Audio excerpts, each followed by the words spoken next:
No. Okay. We're live. All right. Thank you, everybody, for coming. If you did not have a chance to sign the speaking sheet, don't worry about it. We are going to make sure that anybody that has something to say is heard. This meeting is being broadcast on YouTube, so I do want everybody to know there will be a recording of it as well. Right, with that said, I'm going to call the Planning and Zoning Commission to order at 5:30 p.m. on July 23rd. Yeah. Yes, sir. Video's not working on Facebook, on YouTube. So the sound is, though? Sound on? Yeah, it's on. The sound is on, okay? It is on? The sound is on, no video. Video's on too. Oh, it's on too now? Okay, we're good. All right. I know amongst all your wrestling, this is going to be a hard thing to do, but if everybody will please stand and join us in the pledge. I pledge allegiance to the flag of the United States of America and to the republic for which it stands, one nation, under God, indivisible, with liberty and justice for all. Thank you. You may be seated.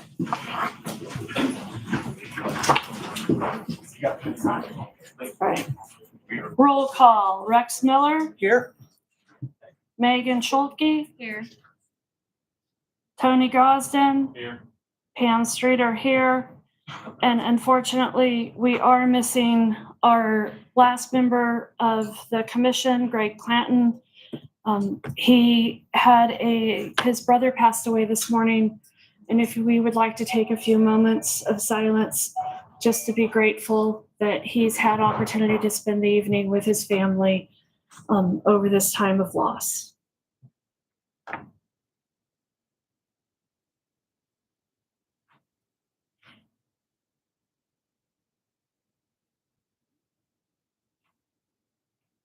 Thank you.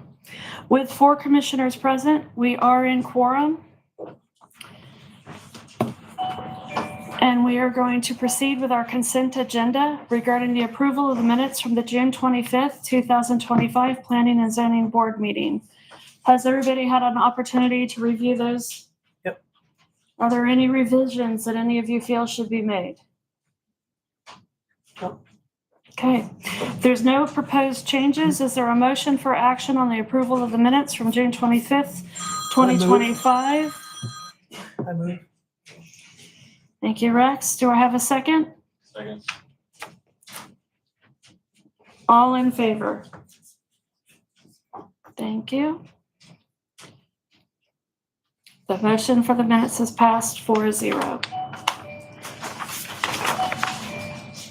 We are taking a page off of how City Council has been changing their meetings. We're going to announce the topic. We're going to give you background on the topic. Then we will hold the public hearing, have a discussion, answer any questions, and it's only after that then we will move to Q&A. So if you guys will bear with us, we have a number of topics that are just what we believe to be quick, that we'd like to get out of the way so that we can spend the majority of the meeting discussing the reason you are all here and get a good open dialogue on what the purpose is and how we want to proceed as a community with the overlay district that was mailed out to everybody. So if you will bear with us, we are first going to be discussing the recommendations for amending ordinance 4.09.003B inspections, permits, fees, and 0.09005 distance regulations for mobile food vendors. This came before the Planning and Zoning Commission because we've had some requests come in for placement of mobile food trucks, and that as we were going through the approval process, we found that there are rules for a mobile food truck, such as distance from a residential zone and background checks for mobile food truck vendors that brick and mortar restaurants are not required to follow.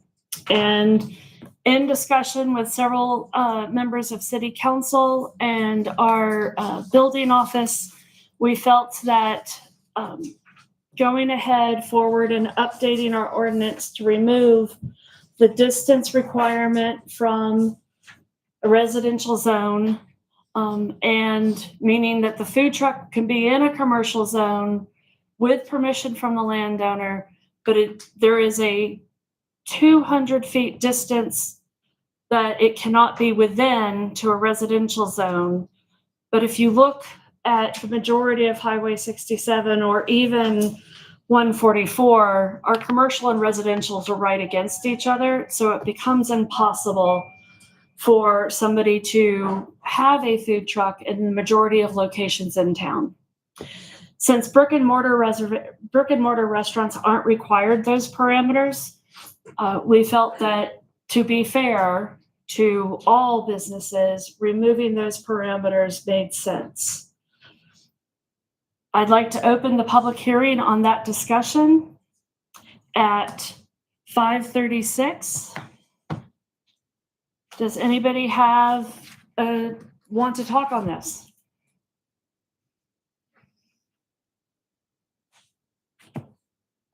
I will. Okay. I'm Jim Bob Hawthorne. So all this little thing is about is so you can put food trucks down here on the square or in surrounding areas of Burns or Live Oak Street or whatever like that. Actually, no, that's not what this is. It's not a question of we want to put food trucks anywhere. There was a request for a food truck to go at the ranch house, the Country Garden Cafe, Okay. and they couldn't put it in without a variance from City Council because of their proximity, right? And so that's what actually brought it to our attention. So it has nothing to do with them. It has nothing to do with downtown. Now, with that said, a schedule of uses is in place, and that dictates where food trucks can and cannot be. That's good. Okay? But it came to our attention because of the ranch house, the Country Cafe. And when we looked at it as an ordinance in its entirety and why we would require a background check or a distance from residences for that and not for a brick and mortar restaurant, we felt it was conflicting. All right, if there is no other public comment on the subject, we will close the public hearing on this topic at 5:38. Commission, thoughts? I think it's fair. Yeah. Any concerns, any pros, cons that we need to consider? It's clear. Don't think so, better. All right, then I would like to propose somebody make a motion to recommend the change to the ordinance as presented. I motion to make a change. I'll second.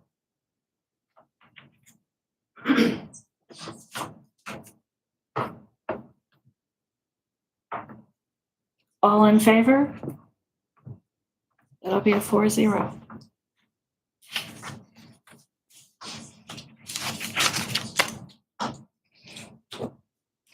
All right, our next topic is going to be recommendations for amending ordinance 3.17 fences, including the definition of commercial fencing and privacy fencing. This, again, has come to us because of some concerns that have occurred between a business line and a residential line, or a business to business, and that currently we have no definition for a privacy fence. And in realizing that that definition did not exist, we wanted to add a definition so that when a privacy fence is being required, that an expectation is set. So a commercial privacy fence is a type of barrier specifically designed and constructed to provide security, restrict visibility, and delineate property boundaries for commercial or industrial properties. Allowed materials for commercial fencing include wood, treated pine, cedar, or redwood, concrete or masonry, composite materials in keeping with materials in the surrounding area. The minimum height of the fence shall be 6 feet.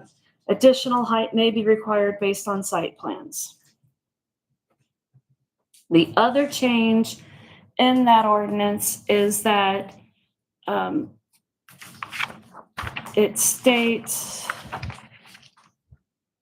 let me get to that, please.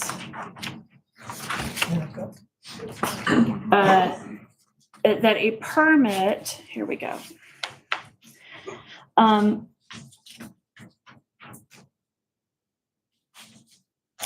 It is under requirements, number 3. Commercial and industrial fences required for screening or protection must submit site plan and detailed fence plans and have them approved by the building official. We added the word privacy to that statement as well.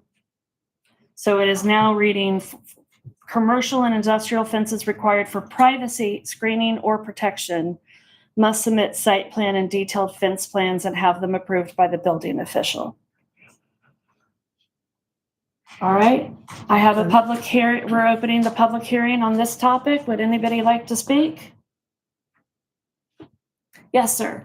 Does that make it mandatory for all businesses to put up, if it's a current business next door to a residence? Absolutely not. So it's grandfathered? Everything is grandfathered. Anytime there is an ordinance change, any existing business is grandfathered in unless you have sold the business, you have made renovations on the property of more than 50%, or you have expanded your lot size by more than 50%.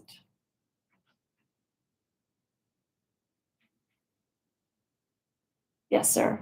Can you read the last section on extended height based on site plans?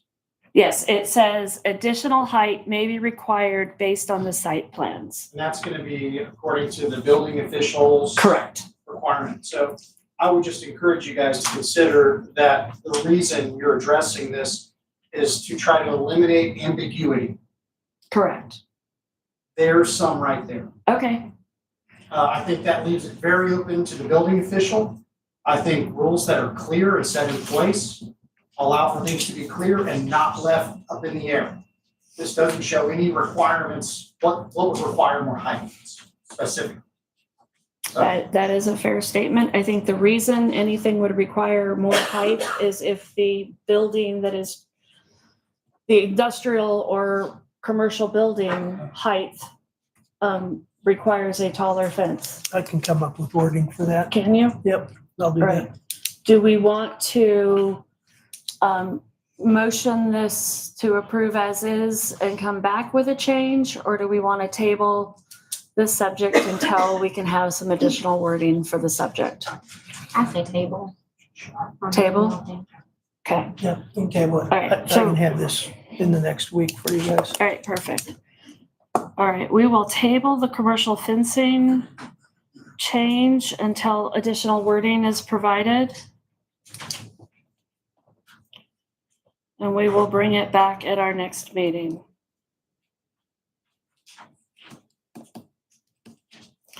Thank you for your feedback. All right. Our next subject is regarding recommendations for amending 14.02.042 R1 Single Family District related to setback requirements. This came up before council due to an accessory building that our current ordinance had accessory buildings at different setbacks than dwelling buildings. And it had a setback if you were putting an accessory building in over 200 square feet, but if you were under 200 square feet, you did not need to meet any setbacks. So we are recommending an alteration to state that the minimum setback requirements for carports and accessory buildings, which are detached accessory buildings, shall be located within the rear portion of the lot and shall not exceed 1 story in height, nor shall any structure be located closer than 3 feet to the main building, nor 7 feet to the side lot, nor 7 feet to any rear lot line, and not closer than 10 feet to any side street. Small structures of 50 square feet or less may be placed anywhere in the rear half of the lot. So the idea is a larger shed, barn needs to kind of follow the setbacks of the original dwelling, but something small like a tool shed, gardening shed, the setbacks would not apply. Would anybody like to speak on this subject? Yes, I ma'am. have a question, but would that include a cement slab or a front spot? You're talking This about a is- building rather than- This is a building. This is not about a cement slab or parking spot. Okay, but. A carport, a detached structure, including a carport. But if it's the carport is less than 50 square feet, it I'm can on be, the river, I can't help those. yes, it has to be, it can be anywhere, but no. A flat parking, gravel, or concrete pad would not be included in this conversation.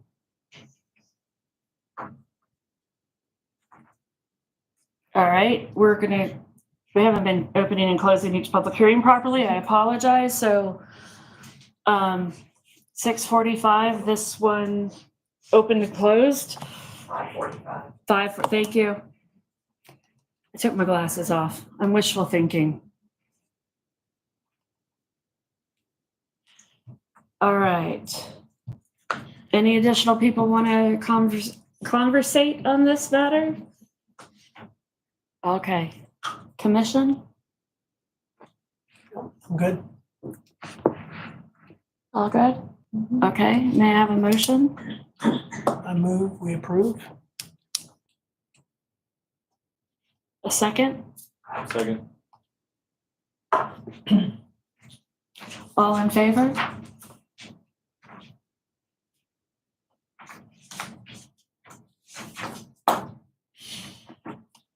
Thank you. Okay, moving on. Definitions. Yes. That's big. That's a big topic. So it Table that one. No, it is and it isn't. I'd like to take a stab at cleaning that up. Okay. So our next topic is recommendations for amending 14.02.005. This again came to us, quite frankly, based off the same thing that brought the setback requirements to us. And that in many of our zoning districts, we allow accessory buildings. In our R1 district, it was never the intent for an accessory building to be a second dwelling. R1 is residential single-family home. And while a casita, a bathhouse, the small things of that nature, she shed, however you want, is acceptable and welcome, a second dwelling that is being used as income producing is not the intent of R1. That would be an R2, an R3, R4.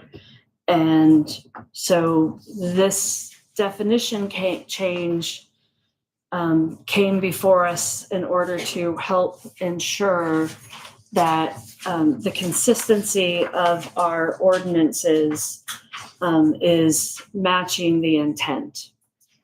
So in this case, an accessory building use is defined as a structure that is subordinate to and customarily incidental to the main building or principal use of the property.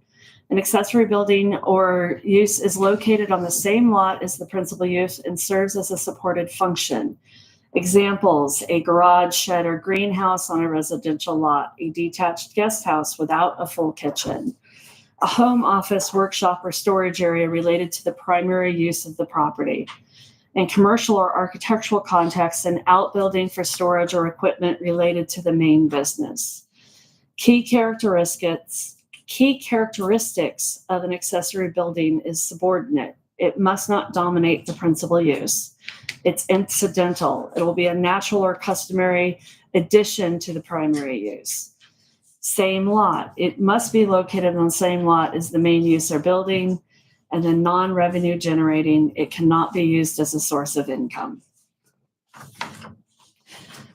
With that, we also had noticed that in previous discussions about definitions, the following paragraph had been added: that for the purpose of this article, certain words and terms are hereby defined. Not all scheduled uses are defined, but the use type should be self-explanatory. If a use type is not defined, then no deviation from the exact wording of the type is allowed without permission by planning and zoning or city council.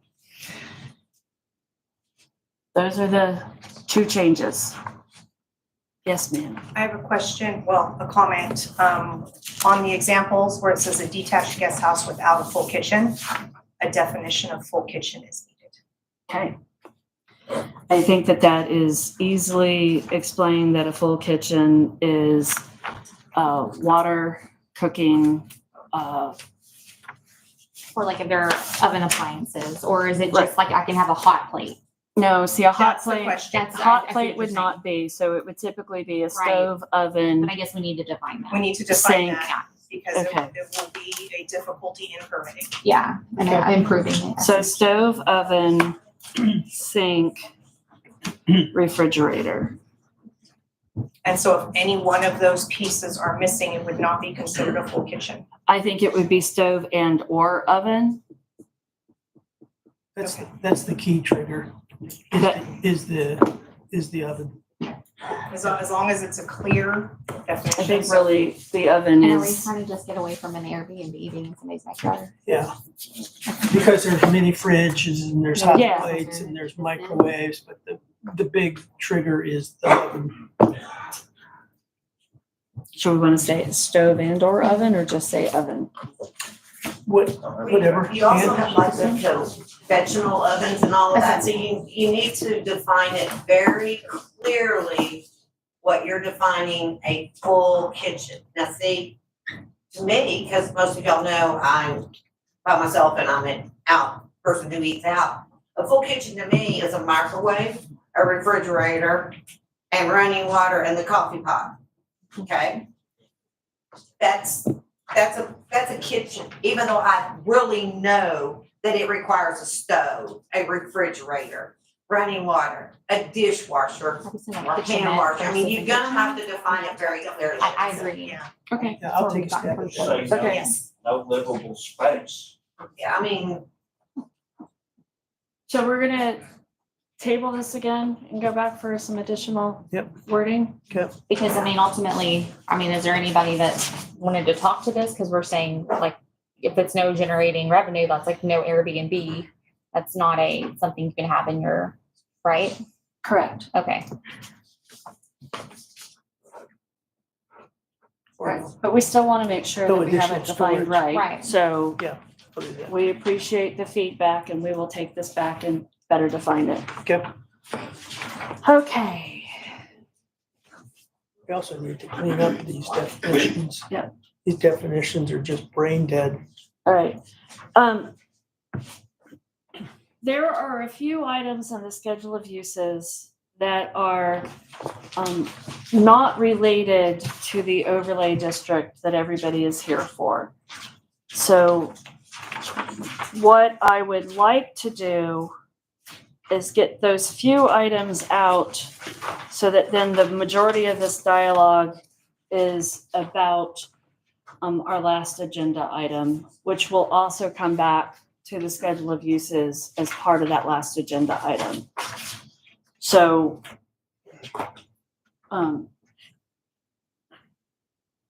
we're going to discuss recommendations for amending Chapter 14, Appendix A, which the topic in question on that is group home or community home allowed in an R1. It is currently not allowed, but we would like to add a specific use permit to allow it. The reason for this is that we've had inquiries at our building office about several individuals who would like to be able to take in elder or disabled individuals and care for them within their actual home.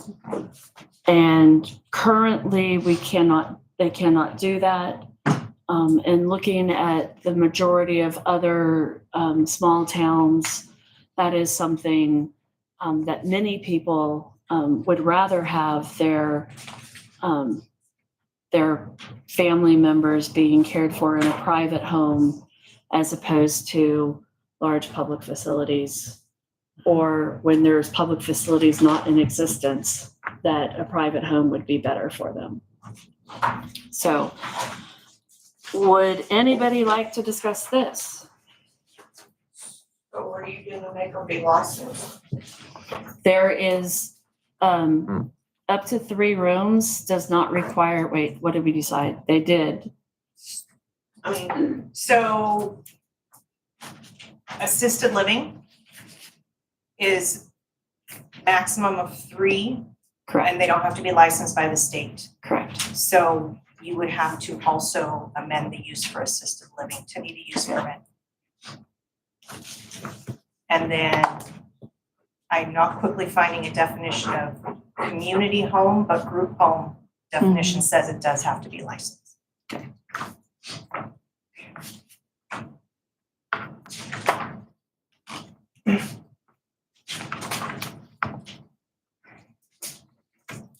More discussion on this? Go ahead. Oh, yes. So just to make sure that I understand, so the amendment will allow for essentially residential assisted living within the city. However, the discussion prior was to not allow Airbnb properties to exist. Airbnb property in an accessory building to a residential building. For the purpose of, or with the purpose of having income. Income, just. Correct. So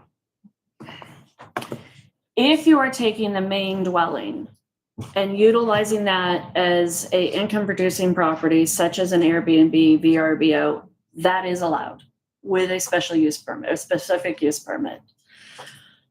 If the previous item was to say that an accessory building behind the main dwelling becoming a second dwelling within a single family home district would not be allowed. And if there is a dwelling behind the main home, it could not become an income producing dwelling. The difference with this is that it would be in the primary residence, which income producing as Airbnbs, et cetera, are allowed. Okay. I know it gets complicated. So if we include the change, the group home and community home S, and include the assisted living S. So the assisted living is in section 5 of the table under educational and institutional uses.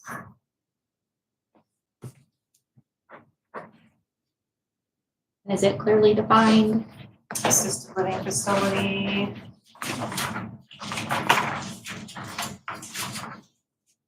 We don't have wording for like group home, right?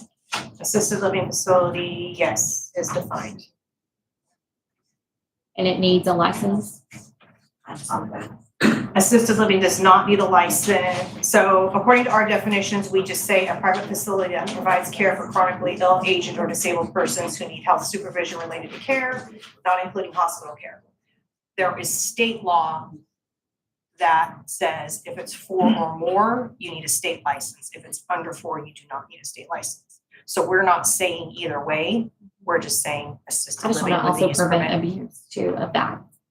So, But it's not medical care, Not medical care. right? I mean, But it's also why it's a specific use, so that we can understand what all of the details are and then ensure that they are, if they are going to need state licensing, that they are told that in advance, et cetera. Yes, sir. On this current item and the item before, we have language, I'm sorry, the item before, we have language about non-income making. How does that apply to those who are being paid to care for their loved ones in their home or their existing dwelling? Is that what you're discussing?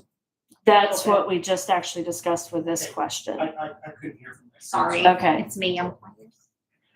What was the result? What was the? Result is if I it's, can understand. if it's in your house, up to 3 people you can care for.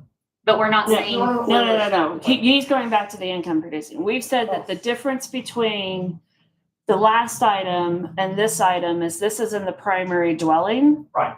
Where income producing as VRBO or Airbnb is allowed. But that in the other subject, it's the accessory building that cannot become income producing. Right. The So primary if you require building an could. accessory building to take care of your mother, and you're being paid to care for your mother in the accessory building. That's not what this is addressing. It wouldn't be allowed under this definition. Yeah. but Okay, yeah, that's so- what I mean. so- Is that defined enough? That's what I'm suggesting. It's not defined enough. That's, yeah.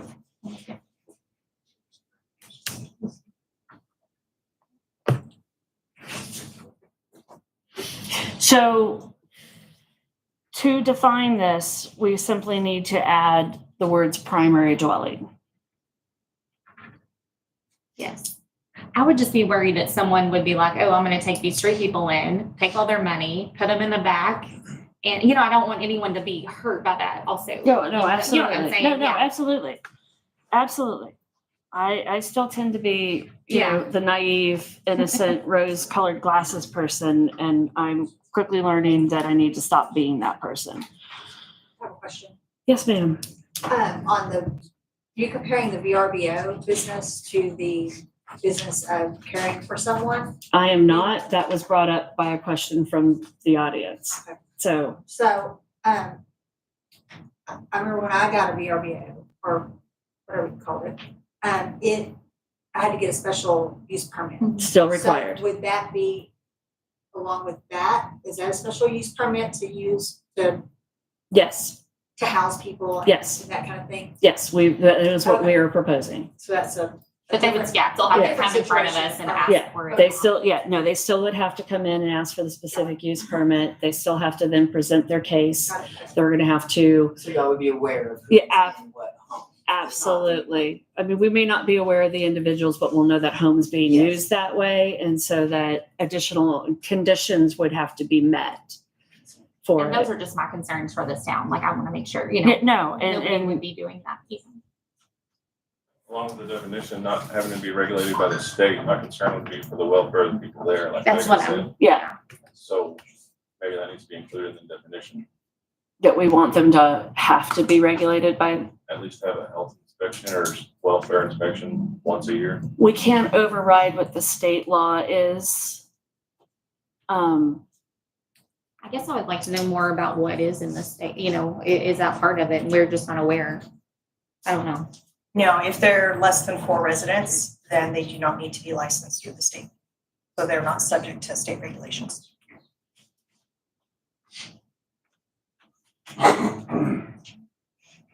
I know, and just from my own personal perspective, when my grandmother was ill and recovering from a hospital stay and was not doing well, we did not, getting her into a full-blown assisted living center was not really an option, but leaving her in a nursing home, we knew would personally be the end of her desire to fight. And so we found a personal home with a caregiver who took on my grandmother and helped her bathe, helped her dress, helped do her hair. And it also gave her a sense of community with the other residents in the home. Right.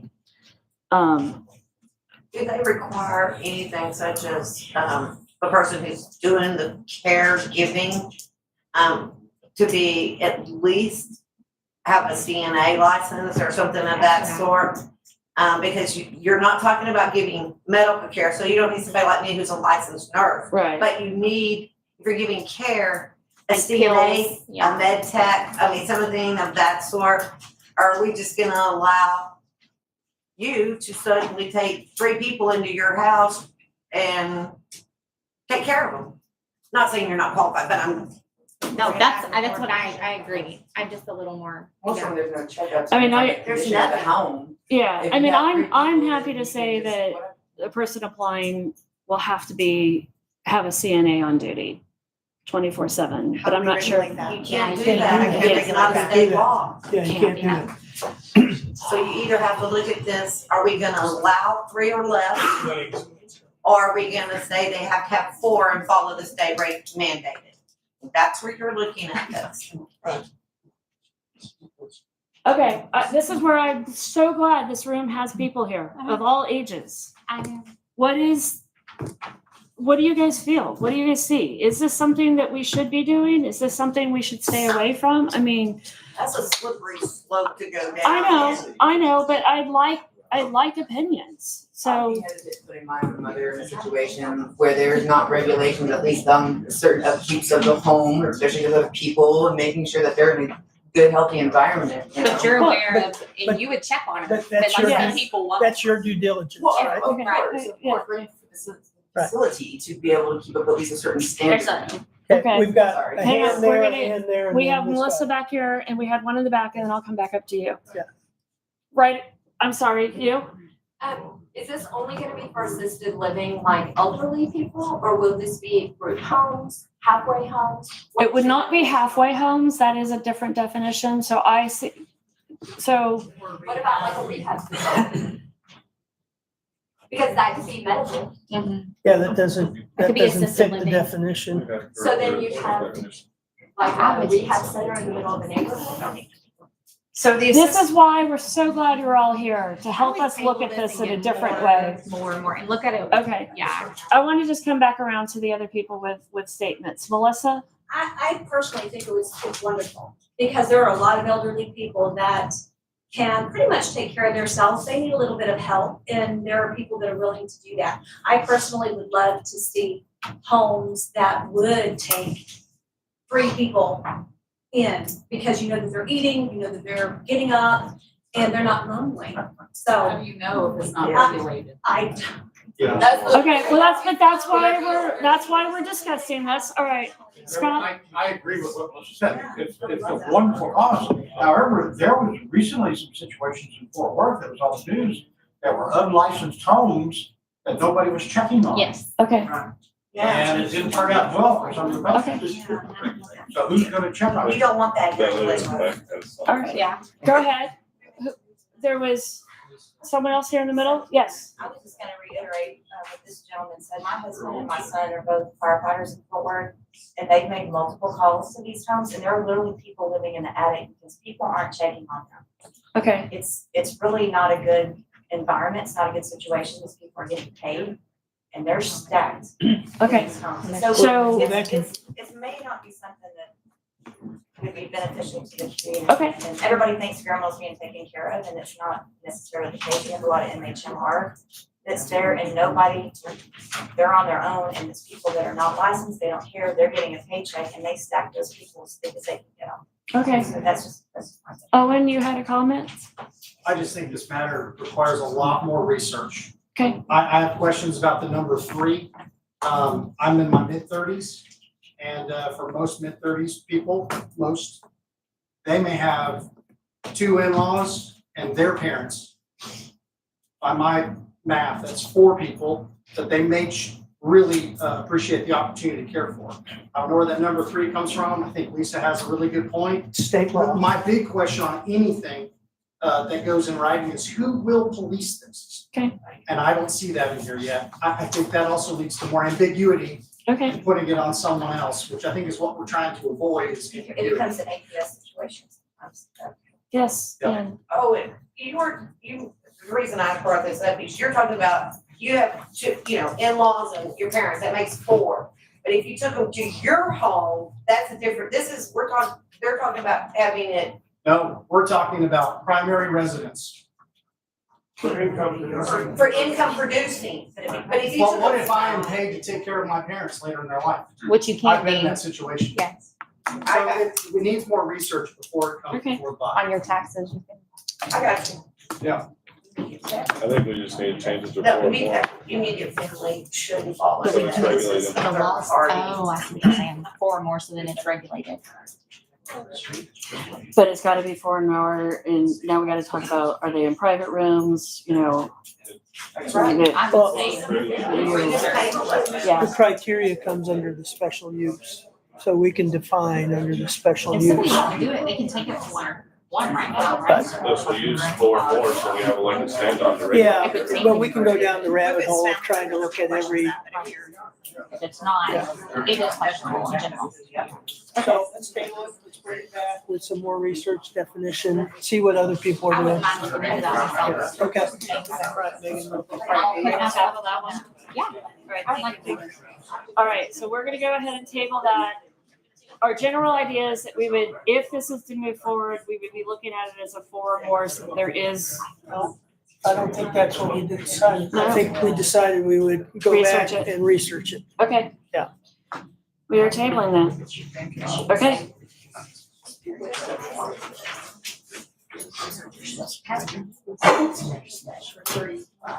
Megan, I'm happy to help you. with that. Yeah, that'd be great. Yeah. All right.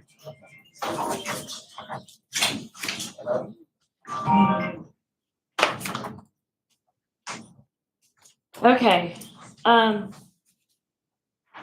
we're here for the rest of the subject that you're all here for. So first, I'd like to provide some background on this overlay idea. The Planning and Zoning Commission was tasked from city officials of how can we strengthen the commercial area of the downtown district, taking what is the actual square and expanding the thoughts to the surrounding area. In doing a lot of research, we found that an overlay district was the best option. It takes into account the underlying zoning, which in the area that we're looking at is a B1, B2, B3, and R1. The only time the overlay zoning would replace what is the original underlying zoning if there is a conflict and that the overlay zoning would take precedent. We have discussed this. We have gone back and forth with boundary lines. We have gone to council with it 2 different times to discuss it with council so that this isn't just something that we took lightly and dreamed up. We have been working on this for at least 6 months. However, the late notice upon the mailings to our residents and not providing you with additional information in the mailing is something that needed to happen. And unfortunately, we had a staffing change in the building office that left Allison kind of under the bus. So we apologize. We understand why everybody is frustrated. And we are just trying to take an idea that was presented in the comprehensive plan, as well as the directives from city officials to come up with a plan that will strengthen the downtown district, which by our current zoning is very convoluted in that you've got B2, B1, B3. And by going through this idea of taking the district into an overlay, it unifies the different zoning. Can you define B1, B2, and B3? Sure. B1 is it's called a restricted business district. As we have, as planning and zoning and Dennis Moore, who was a previous chair of planning and zoning, will tell you the difference between B1, which is restricted business, and B2, which is general business, is very minute. B1 tends to be closer to our residential areas, but as you all know, our residential areas are right on top of everything. So there's a few minor differences between a B1 and B2, but they are just that minor. Over the years, and the schedule of uses has been around for, I can't even tell you, it's been adopted back in the 70s, and it's evolved over time. And so we have done a lot of work to try to clean it up. But there's probably a lot more room to go to help it. And that's something that we as volunteers who have a passion for our community are doing our best. But as you've just seen, sometimes having more people with opinions matters so that we can look at things in different ways and get opinions and ideas that we may or may not have thought about. So that's kind of how this came about. Excuse me, Yes, sir. could you please reiterate on the definitions of the different zones, because I didn't hear any differences. B1, by the actual description, is restricted business. What's a restricted business? Can you pull up the, I don't know. It's a local business serving goods and services integrated with nearby residents, pedestrian friendly, small scale, convenience stores, small offices, daycare, beauty salons, etc. B2, larger scale retail, like a Dollar General, along arterial streets, still accessible to residents. Grocery stores, restaurants, auto service centers, event halls.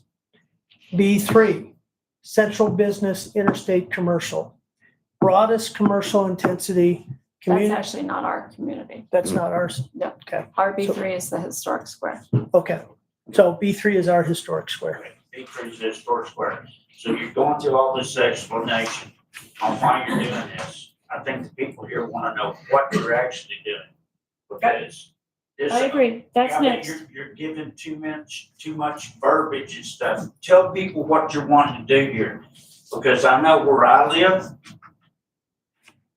Sir, I don't want to be a part of it, okay, okay? I understand. Because like somebody that owns a house right here close to it's in the old historic district. Are things going to change for them? Okay. Can you let me, Are things gonna change for Yeah, them? No. let us walk through. but let me walk Yeah, through see, everything. You're walking through, you've got all these people sitting here, You're right, need sir. questions, but it's. You're absolutely You're not- right, you're sir. not- And as you're I not prepared. stated, I was going to explain why this came about, and then I will take us through the exact thing. So if you will give me a moment, I will take you through everything. Nobody is trying to take anything away from anybody. I'm not saying that. All I'm saying is people wanna know what you're doing.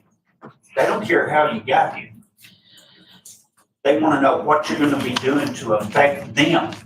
Okay, so the downtown district overlay. The downtown district is intended to preserve and enhance a business district rich in history, historical, agricultural, business activity, tourist activity, and significance as both a destination and a connector. It further aims to guide the downtown district's development into an area that serves existing and future business and property owners, both Glen Rose residents and visitors, and other vehicular and pedestrian travelers. The actual defines of the district is, in essence, going from the river up Hereford Street to Vine, turning down Vine, going up and around the Whiskey Wood property and the yellow house next to Whiskey Woods, which is the coffee shop, whatever they end up doing, coming back down and lining and turning down basically Live Oak, going across to Storybook Cafe, coming down and following the property lines to the river and going back to the Hereford along the river line. The downtown district overlay standards apply. Development of any land for which there is not improvement at this time. An increase of any existing commercial structure that is equal to or greater than 25% of the existing square footage, or any new construction on a lot that provides an increase that is equal to or greater than 25% of the lot or tract that is covered by permanent structures. Unless otherwise specified by this section, the base district zoning shall apply. Where there is a conflict between the standards of this subsection, shall apply. Special requirements, orientation and scale of primary structures. Primary orientation for commercial buildings shall have their primary orientation towards a public street. Said primary orientation shall include a main or primary interest that shall be designed to be attractive and functional unless otherwise approved by City Council after recommendations by the Planning and Zoning Commission. Primary entrances shall have a clearly defined, highly visible commercial interest with distinguishing features such as a canopy or porte-cochere or other prominent element of architectural design. Building this. Can I explain something maybe? I mean, do you care, Pam? I don't want to interrupt. No, go you. I'm ahead. so sorry. Okay, so for example, like Salado does this, Jefferson, there's a lot of different similar sized towns, and they just use an overlay to protect their downtown historic. And it could just be a couple of things like, hey, if you build a new building, it can't be over this tall because all of our other buildings are this height. Or it must be this same kind of brick color. You can't build a pink house in the middle of town. That makes totally sense, but you Yeah. know, that's Do you all like, have said list of what you all intend here? So there was, what she was reading was kind of like the general idea of what we had been talking about. But like I did some research looking at smaller, similar towns, and some of them are very simple and simplistic, and they don't go into a lot of detail. They just want to really protect that historic downtown. You know, like she was saying one time, you know, if you sell your house, we're not going to move like a mobile home right here. Do you know what I mean? We want to kind of keep it for the everything needs to be tourism. the way it is. Yes. Right, that's all we're saying, and that's all you gotta say. Okay, I think that's, we're all saying the same thing. Is that right, Pam? Am I Yeah, out of no, turn? you're Okay. not out of turn. Yes. I do have a question. Okay. One of the things that was brought up is that a committee, I don't know if it would be P and Z or the council, would be allowed to pick and choose which business would No. be allowed in That that is not true. structure. There's nothing in there that As says long that. as it meets that zoning, then Right. it. It can be any we're kind Like- of business. good. Okay. Yeah, if you guys will allow me, we're not in a public Yeah, hearing yet.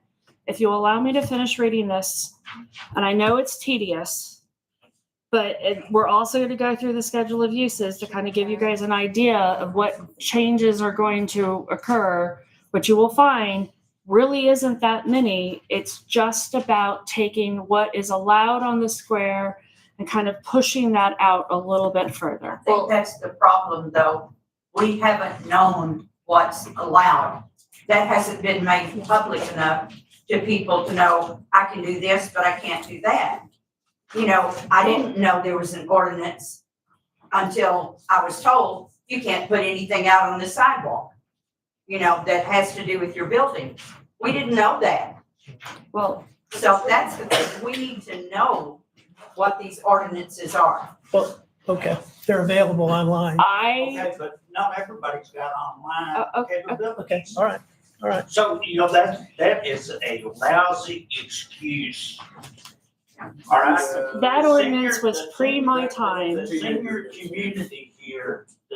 community here, a lot of them don't even know how to turn on a computer. They don't have an iPhone. Most of them still got a Nokia, if they got one.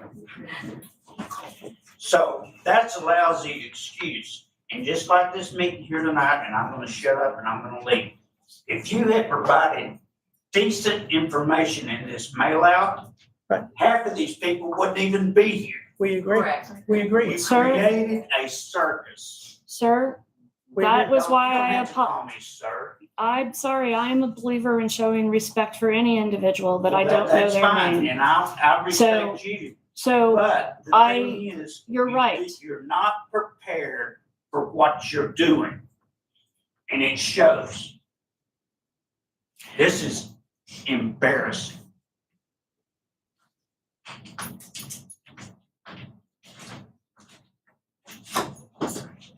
Well, we've all been here for an hour, so we'd like to continue.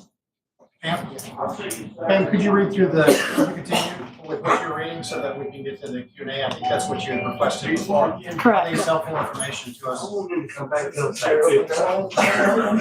right. I think that for the majority of what you guys are asking, I'm going to skip to what the schedule of use is.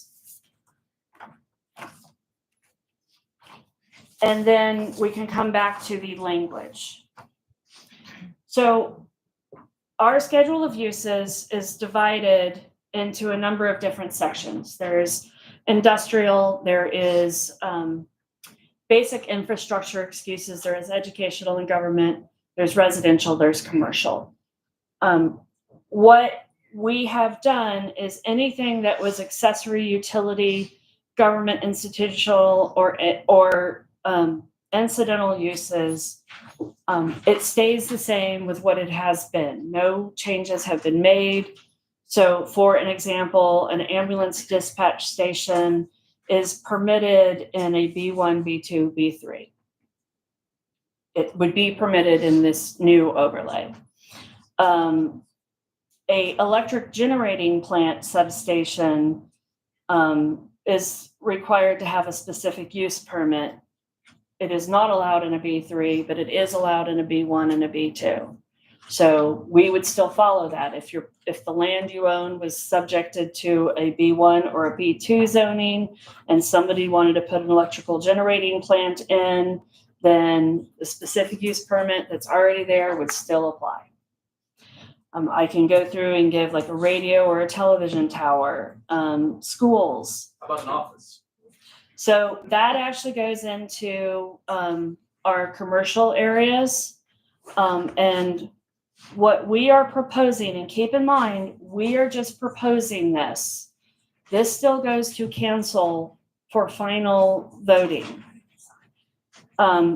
Things that have been allowed in a B1 or B2 that we're saying, no, do not belong in this downtown district is a distillery, a refractory.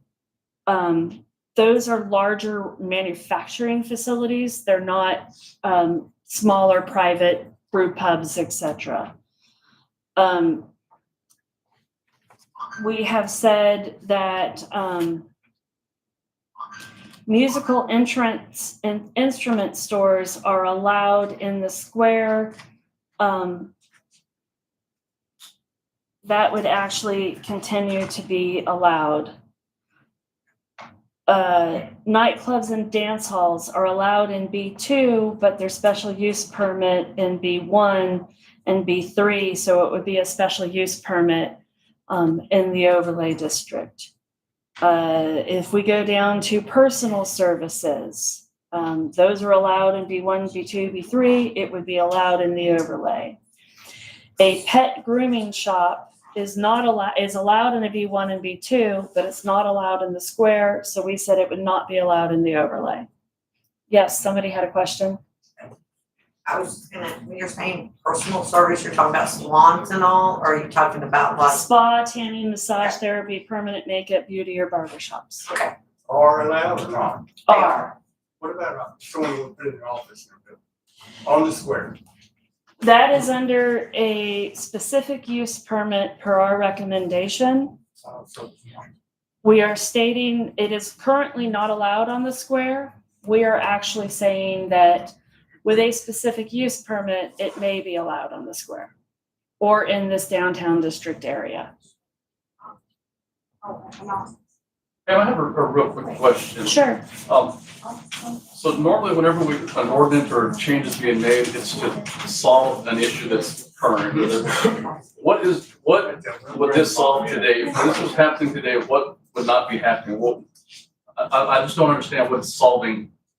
Or is it just, or we're trying to be preemptive? Yeah, it's two things. There are two specific cases of things that have been requested by city leadership for us to resolve in what is considered this downtown area.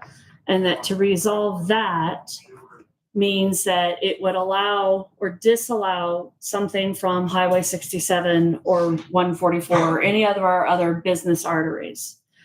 One is the office building situation. Those are flagrantly allowed anywhere in our commercial zones, but it hasn't been allowed on the square. Isn't a lawyer's office an office building? It was put in before the ordinance had been changed by city council. It was changed in what, 22, 23? Something like that. Yeah, 22, 23, they took the offices off of the square. I mean, if it didn't, you couldn't have offices. And that I will say that was not the recommendation from P&Z. It was a council change vote. Council has changed since then. So we are resubmitting this, asking for an allowance of an SUP for office buildings in this downtown area that has previously not been allowed on the square. But if I put a specific use permit on any type of offices without putting an overlay district in, then it means every office anywhere in town would have to have a specific use permit. And that's not our intent. We want everything. We want to watch. We don't want to put restrictions on things along 67, 144, or some of the other arteries that are developing. But at the same time, this historic area, we need to allow certain things to occur, but we don't necessarily want to allow all of it to occur. So by creating an overlay, there's a bit more unification of all the zones right in this little valley. And that's the intent of this. The other one was short-term rentals. Short-term rentals are allowed in residential zones. They are not allowed in commercial zones. If we turned it on and said, okay, we'll allow them in B1s and B2s, now you can have a short-term rental anywhere in town. That's not our intent. Our intent is short-term rentals belong in tourism areas. And this downtown little valley is a tourism area. Just one moment. I live in a section in the green zone, 8 houses. 3 of those 8 are short-term rentals. I would love to have some neighbors. I think there should be a limitation on any particular area as to whether it's 10%, 15%. In other words, you can't have 7 out of 8 houses short term. And, maintain a city atmosphere. And so, as I said, 3 of them out of 8, there needs to be a limit in each section. And there is a lot of lawsuits going on in jurisdictions all over the state about how that gets accomplished. And right now, no lawsuits have been finalized. And so we're watching carefully. There has been, and we do not have the legal means as a town to fight a lawsuit. And we have tried to restrict some vacation rentals in the past. And I say we collectively, really city council. And lawsuits were threatened if the city council did not follow through with allowing it. So we're trying very hard to look at everything from a community perspective. That's slightly off topic for this subject, but thank you for that feedback. Pam, I have a question. What do you specifically say is the downtown square? So specifically, we would be coming right along the Citizen Center up Hereford to Vine, coming down Vine towards the So square. the square itself is no longer just the square? Correct. Okay. It's just this extra couple of blocks around it. But right now, the square is defined as The square is defined as the square, B3 zoning. You then, 1 block over, you have both B2s and B1 zoning in each direction, plus you have the residential zoning. So for example, the Vogue hair salon is in a B2, River House Grill is B2, Inn on the River is B2, the Glen Hotel is B2, but coming down the street up to the corner where the building official office, which used to be the CVB office, that's B3. Going down around to Sexton and all of that, it starts to become residential. It's B2, B3. So we're just trying, and again, nothing in this idea is going to change anything for residential properties. Everything that is current residential stays residential. Every use for residential stays residential. The only impact on this is related to commercial. And anybody that is currently commercial and is an open business stays the same. No changes occur to them. They're all grandfathered in. So this only occurs to anybody that is selling. The new owner would have to comply. If something is being built in the open land that exists within this zone, and there is quite a lot more open land than people think. There's been vacant buildings that we want to encourage their use. So this is helping with all that. At the same time, by having this overlay, there is opportunities to apply for more grants so that we can help other business owners. There's ways that we can look at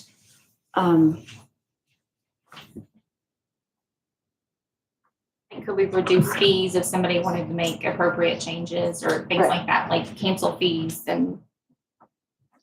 There's ways to assist a business that will take over some of this land and buildings that are appropriate to resident usage and tourism usage.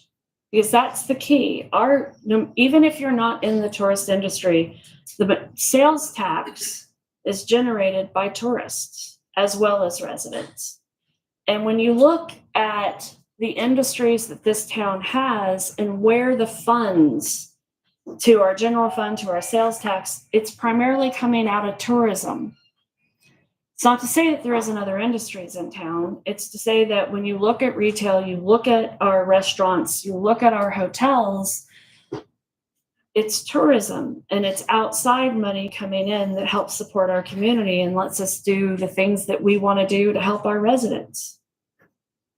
So we have to take into account, how can we help tourism keep our town our town?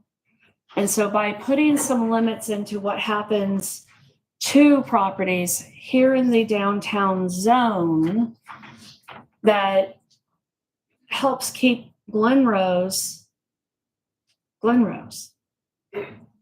It keeps out some of the larger chain buildings. It keeps out some of the larger national chain businesses that belong on 67 and have found their way to 67. But it keeps fast food out of this little zone. That belongs on 67. It keeps, and I'm just gonna say randomly, it keeps a Chili's out of the middle of our downtown area. And it lets our small business, locally owned restaurants thrive here. That's the intent. Yes, it was a mistake that you guys did not get all the information in the mailing, 100%. We're not technically in an open public hearing yet. So we've allowed Q&A. I am going to take us into a public hearing officially so everybody else can speak at will, but I'm going to take your question specifically, sir. Yeah, thank you. It's not a question. I'm Hugh McKinney. I think I spoke to you. Yes. Contrary to some of the things I've heard, you put together an incredible information package. Unfortunately, it didn't get to the residents in the way that they needed it. Well, hey, that happens. And I think, as you said, I moved out here 3 years ago. Bought a house outside of downtown, down on the creek that feeds into the Flushing. I'm an attorney, okay, but I'm not practicing law much. But in going through this, the vision that you have for downtown, I'm telling you, I've been to a lot of squares around Texas, going to the courthouses and things around the square. The vision that you have is incredible, that to preserve the heritage of the downtown. Thank and you. I just wanted to say that you can always provide. I'm a lawyer. You can put it in 40 sheets of paper or you can put it in 500 sheets of paper. It's never going to be enough. But what you're doing here, I'm full in support of it because everyone can ask their questions. They can come to you and figure out how we're going forward in this beautiful little city. Thank you, sir. I have one quick question. I don't have a business. It's a residential section. So the only reason, or the only way it would really affect me was if I was to sell the property, the buyers would be, if they wanted to put a business, they would have to come under these new rules. But that would occur no matter what, because you're a resident. And so the R1 zoning, if they wanted to change that to a business zone, they would have to apply for a zoning change anyways. Even though we have a business in front of us, we have a business to the side of us. we have a If church your property is zoned residential and they wanted to turn that property to business, they would still have to apply for the zoning change underlying the overlay. Okay? Yes, sir. What about currently D2 properties going back to R1 in this overlay? Would that be possible? If you apply for a zoning change, you absolutely can. It's not restricting anybody from changing what their property use is. It's not restricting anybody whose existing property use. It is if the property use does not meet what the new plan is by change of ownership, by construction of more than 25%, that's when they would have to follow the new ordinance. If you continue to own the property and make no changes to it, there is no, you're grandfathered in, nothing changes for you. But if you want to make a business zone property a residential, you have to apply for the zoning change. It has nothing to do with the overlay. Okay, officially, I'm going to get this public hearing open so that we can have open dialogue and be compliant with state law. So I'm opening the public hearing officially at 6:45 p.m. Owen. Can you repeat that? You mentioned if there's you said something about 25%. Can you repeat that?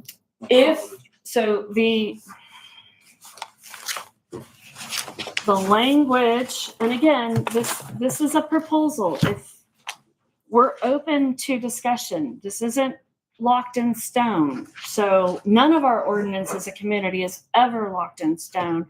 Have you seen by us saying, hey, we found a need to change something in some of the previous ones? So what this says is that development of any land for which there is not improvement at the time of construction, an increase in existing commercial structure that is equal to or greater than 25% of the existing square footage, or any new construction on a lot that provides for an increase that is equal to or greater than 25% of the lot or tract that is covered by permanent structures. Thank you. Okay? All right, now that we're actually in open hearing, anybody can speak. Stan? Yes.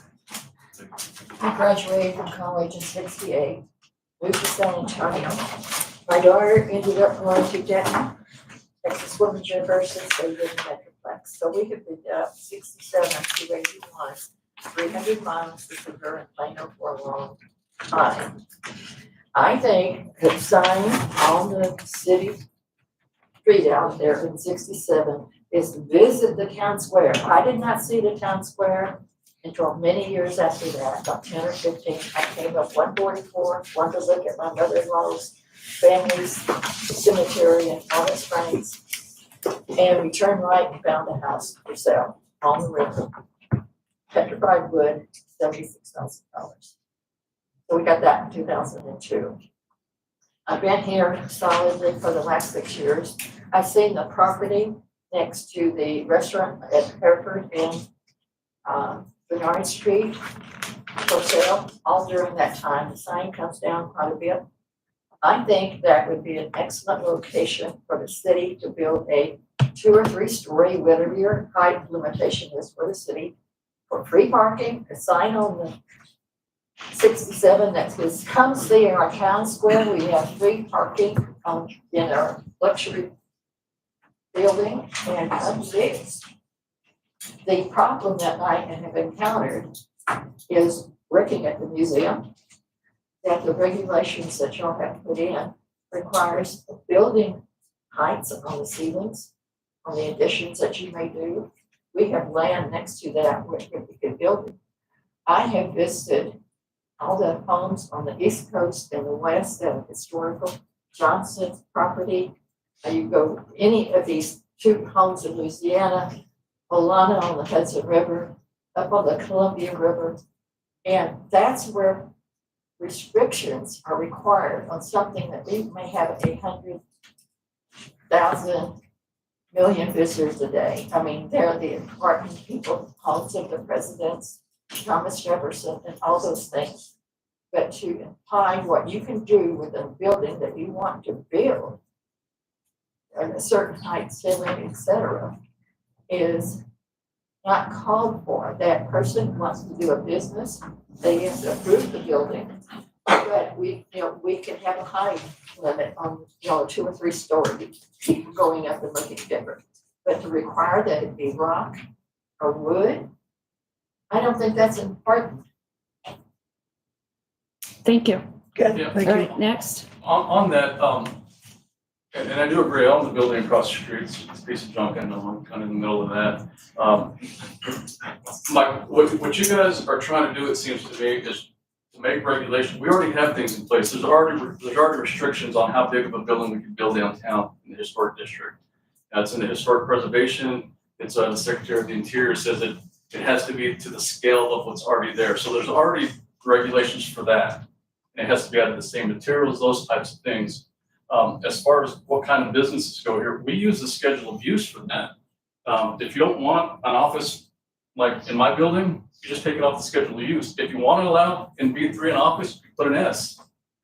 So it really, and I may be the only one here that doesn't quite understand what the purpose of the overlay is, other than to take rights away at some point. May not be to me, it may be to the future owner. You know what, I may be a future owner of a building on the square, but I also see a little bit of an overreach up to the highway. I saw, and again, I'm assuming that you guys want to expand to the green, is that correct? No, the green is just the 200 feet radius around Okay, what so the. there's no expansion of No. downtown, okay, that's clear, I appreciate that.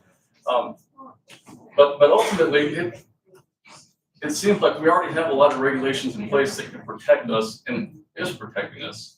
So I don't know what an overlay is gonna do, except make it more restrictive for the current owners at some point and future owners. That's, Again, it just was, the overlay is the way to unify the uses between the B1s, the B2s, and the B3s that are all within this small downtown district area. That's what it is. I guess I don't understand what I understand what the word unify means, but how is that different than the schedule of uses? And that's, The schedule of uses says that you can have these types of businesses on a B1, these types of uses on a B2. Those buildings and those uses are appropriate for anywhere on Highway 67, 144, anywhere else that a commercial business district is. If we get a bypass, it would allow things there.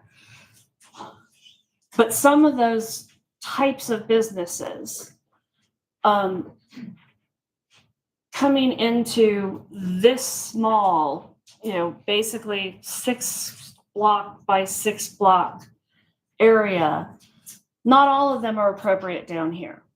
But the underlying zoning, B1s and B2s, have to follow what's allowed anywhere in town. And so by creating the overlay, it allows us to say what's good in B3 is good everywhere, but not everything in B1 or B2 will be allowed down here. That's why it is. And then behind Ann, and then, I'm sorry, I don't know everybody's names. The gentleman over here in the blue shirt. The pink area, which is the historic downtown. Is that correct? It is the blocks. From where? It's coming up Hereford, going down Vine, going around the yellow building next to Whiskey Woods and Whiskey Woods. Okay, so you coming are back expanding from the original historic. Yes. downtown. The original historic downtown, according to the ordinance, is you go up here to Grace and back here, Grace and Walnut. Grace and Walnut. You come across Walnut to Vine. You go Vine to, I'm sorry. The one behind it, you go Pecan to, because it includes 206 back here. So you go down there to it's Betty Perry's house, Barbara Perry's house. And you go back across and Go down Cedar. And then out Bernard. Out Bernard, it picks up, goes all the way and it goes across Bernard to Grace and comes back up Grace. So It doesn't include, the original downtown did not include the Glen, did not include Inn on the River, did not include Bernard's Mill. Those were all brought in under the fact that they are landmarked, they're recorded places, and they're part of the National Historic District. So that's all part of So- the historic preservation overlay? That's the historic preservation. This overlay. That's what goes she a asked block, me. Yeah, that's what I was trying to figure out. This That's what goes- she asked me. an extra block out to Hereford, and then this goes an extra block out to Storybook. Yeah. Okay, hang on. Okay, one person at a time. Everyone, please, So is the we have an concern order. to overlays are having more. Okay, that's what I'm trying to figure out. Their overlay sits inside our overlay. So Yeah. you're saying two Yeah. overlays you're worried about? Gotcha. Right. And then the green, my question was, so is the green area, Just the 200-yard notice that was required to say that you're near the overlay. okay, so they will not, the green area will not be part of the overlay. Correct. Not part of the proposed number. Right, not Okay. part of the proposed. Okay, everybody, we're trying to do this in an order. I'm sorry. I know your name and I cannot remember it. Yes, you. What about the river and the river banks itself? Does that have anything to do with any of that? No. I mean, we're using the river line as the boundary, but it's at the line. So anything that's within the property, that falls in. But again, no impact on anything residential. So everything on the other side of the river. Right. Okay, I said over here, sir. Yes, going back to your answer to the gentleman over there, you said the overlay would mean some of the businesses would be inappropriate for downtown. Who would make that decision as to what business is inappropriate? So in the proposed schedule of uses, what we have done is taken what was already in place for the B3 business district and applied that to the surrounding blocks that would become a part of this overlay. We then looked at what is the types of businesses allowed in 67, 144, and what of those is not in keeping with what is currently allowed on the square. So it's in the schedule of use proposal. That would be it per all of this dialogue and city council's dialogue, that would define what is appropriate or not appropriate. Oh, this guy here. Yeah. Yeah. In the middle there. You. Yeah. Okay, I just got a little bit more question about on the square, if you own the building, and let's say there's a landlord, or you own it, and you move, close your business down, you want to rent it. And somebody wants to put it in retail like y'all approved, but someone wants to rent it in his office, you're saying they can't do that? No, I'm saying that we're proposing a specific use permit would be required to allow an office. Right now, it is not allowed. We're proposing it be allowed with a specific use permit. You know, if we get a recession, something, times get hard, people Yeah. don't rent the buildings. Absolutely. But it's already not allowed. It's not. So So what this we're, is what we're opening it up. proposing is you can submit a special use permit if that's what you, Yeah, we're actually adding that back as an option. Those that don't really like Oak Beach. well, but we're expanding the opportunity. That's what it's for. Now, the intent of the overlay, as it was discussed, Oh, I understand it on, it doesn't do anything, the zoning's already here, right, I understand.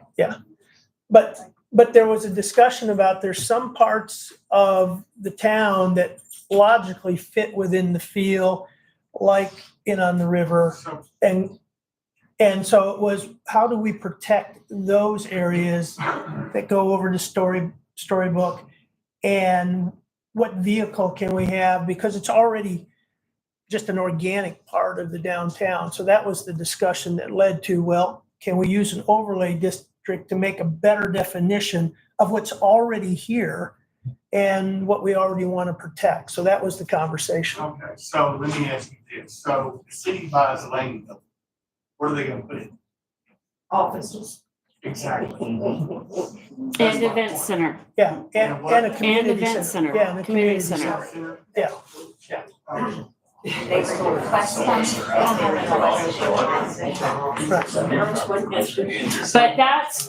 But government offices are already allowed. Government offices are allowed in the B3. So that doesn't change what they're doing. We're opening up the ability for other people to use their buildings as commercial offices. Use our building as they see fit. Okay, so what's the order here? We've got this here. And then we the have, lady, and we then have Owen. Jeannie and Okay, then Owen Jeannie. again. And Jeannie, okay. After hearing a little bit more, I'd like to visit Mr. Williams' first question again, because I heard the same thing that he heard. But now that I know all B3 is still allowed, are you proposing that all B2 and B1 need special use permits? Not all of it, Just certain ones? just certain ones. And follow up And on some that. in B1 and B2 would not be allowed. To be honest, I know. there are things that My we're business saying. was told I wasn't allowed to be here. What, help me, give an I example. own the tattoo shop, but I was told I wasn't allowed to be on the square, or not on the square, but anywhere in this district. But to revisit what you're reading in there, you allow beauty salons, spas, permanent makeup is tattooing. And usually it's being done by somebody that had no real education in tattooing. They paid $2,000, took a quick class, and now they're trusted to tattoo faces. I've been tattooing 18 years. Tattooing isn't beautification. Correct. I was not a part of stating that. So I understand what you're stating. I understand what you're stating and But it's still tattooing, it's tattooing faces. And like I said, they don't really get much education. okay. Good. I think that is a consideration that we'd have to look at in the schedule of uses. How would that be added in to be addressed before this carries on? Just asking. We have to go back and look at the definitions that we have in place for those services. Okay. And then determine how the definition would need to change to allow or not allow. Right now, tattoo parlors are its own definition outside of spas. Even though they, I hear you. You're I Yeah, But- you're saying what it is right now. But the point is They said that important they wanted to because focus more on tattoo parlors, tourist, tattoo parlors are not, like is currently not attractions, allowed. which I don't know, I've been to a lot of people on vacation. They get a tattoo on Okay, vacation. okay, all right, so if we can, in a general description, I was just trying to figure out. we've got a schedule of uses that in many cases is really out of date. Okay. So that's recognized. I read through it and I said, boy, some of these are pretty old.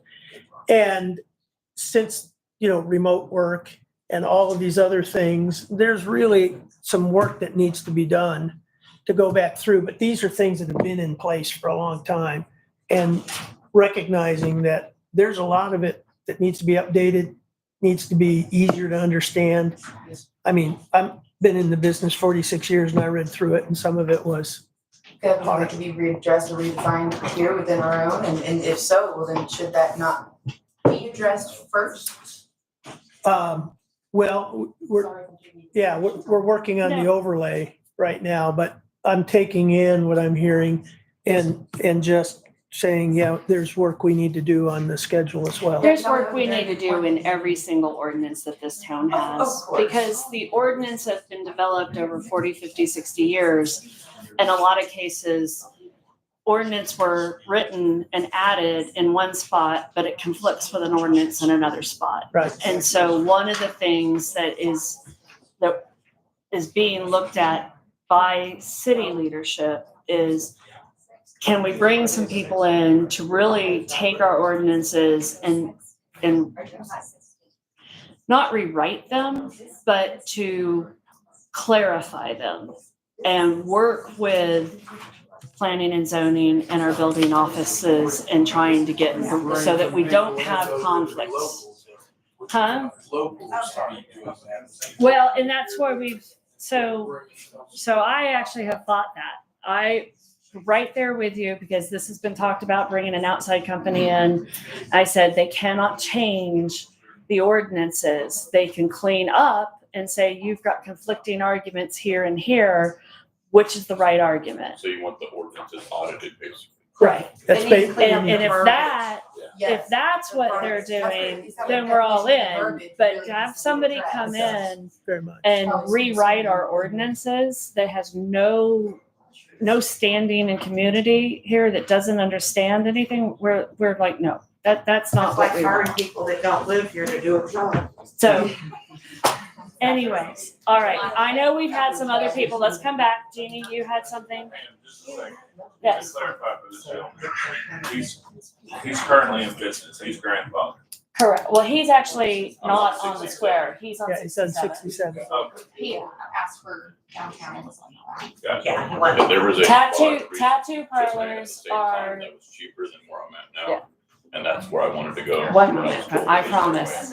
Is there currently a zone or something to keep him from putting Yes. shop in there? Yeah, Yes. it's in the schedule. Yeah. It's in the So schedule. So of if we fix the uses, it schedule cannot of be in uses, he B3. might be able to come down here. In the over, I'd have to go back and look at that. And Right now, then it's you would not have allowed in customers the. down here on the square all the time and businesses.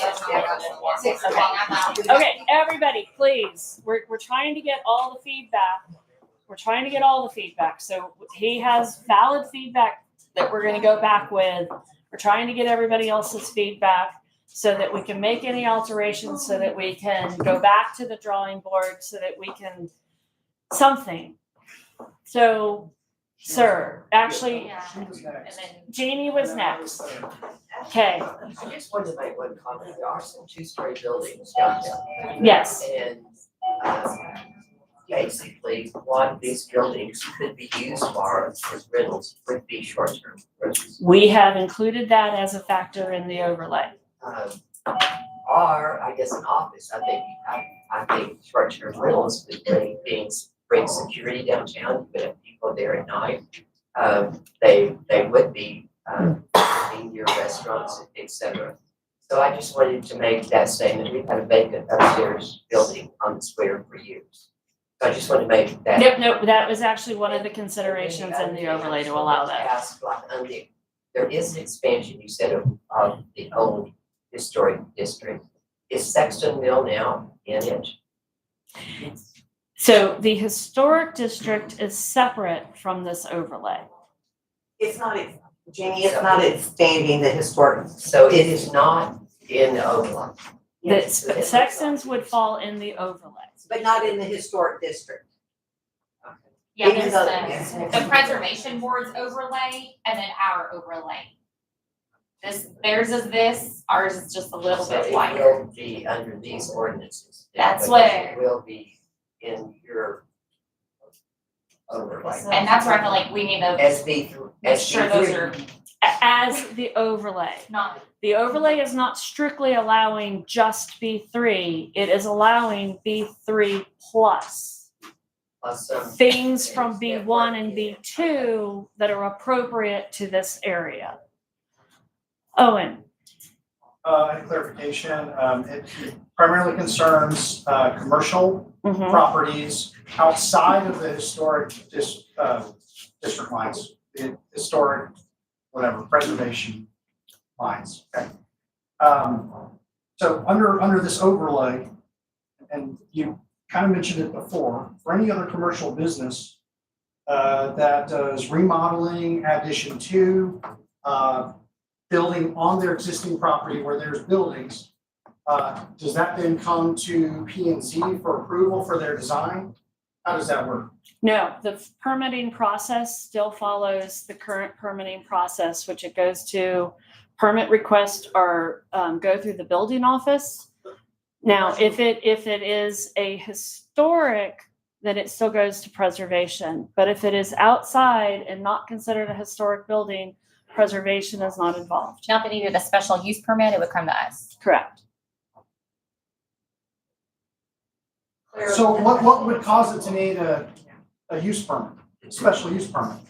If the type of business that they are moving to requires a special use and that they are doing based off of the parameters that we had, then they would need to come and get a specific use permit. I'm talking about specifically if there's a commercial property that's going to continue in their regular use. Correct. But they're doing a remodel, an expansion. If the expansion is more than 25% of their current floor plan. Of their current floor plan or of their property? Because I think earlier you So said there's their two. property. So one is if they are a 1,000 square foot property and they are wanting to add an additional 25% to that property, that would trigger them following and having to follow the guides of the new ordinance. If they were adding 10%, it wouldn't. If they were on a lot and it was, they were building and the building of the say this for me because I'm tongue-tied now. I'm saying outside of the preservation district. specifically. Outside of the preservation, but within the overlay. But if they're outside of preservation, but in the overlay, they do not go to preservation for any permitting, approvals, etc. And they do not go to P&Z. Correct. Okay. It's, in other words, what I'm trying to say is this is not an extension of or another name for an additional historic district. No. That is not what this is. That is not what this is. I know she's dying right Yes, there. please. Oh, wait, Sorry. two people. Which one were you going to first? I know she's been holding her hand The back? back there for, yeah, I was Okay. about to fall off. She's like holding. All right, back then forward. not affected at all. Green not affected at all. Okay, easy, first question. Second question, why does this say that you may lose the right to continue using your property for future? That is state required language. That is the most hideous thing in the world, but that is required by the state. Yeah, that is where had we, Okay, but because it says that It- you can do But it's true. It's true. You're exactly right. And my fear is that we're giving a small group of people the right to say, with my property, you can or you cannot have that business there. but you've already done that when the original zoning was put in place. But we don't trust the current administration's idea of what they want and what Right. we feel comfortable with. We're, We feel like our businesses are threatened because Exactly. we know that our present city administrator has his own ideas of what's appropriate and what's not. And y'all are the ones stuck with that. I'm sorry. Okay, and although. thank you for just speaking the truth there. And although right I now, tried. it may not be corrupt, but perceived or actual corruption can involve in this later on down the road. Okay. And are you gonna recuse yourself even though you don't have to, but from the from a perspective, because this immediately, your building is in this area. Yes, it is. So are you going to recuse yourself from? Yes, the- I am. Okay. I'm trying to lead the dialogue because I was intimately involved in all of the gathering of the material. And I don't feel that it's fair to let this group have to tackle everything on their own. But no, I am in the overlay. You're in the overlay, so you will recuse yourself. I will. Okay. All right. Gabe. Last, Gabe. just, it may have been said already, I may have missed it, but can you tell us what the quote unquote results were of the mail-in or the approved? We haven't gotten that far yet, so I will tell you, I don't have the exact counts and I'm not gonna sit here and, He does. Yeah. I have it. okay, She's got 'em. go ahead, Allison. Okay, so as to your question. Let me see. 178 property owner letters went out representing 178 properties. 53 letters were confirmed as received. We received the green signature card back. 2 favorable responses were returned.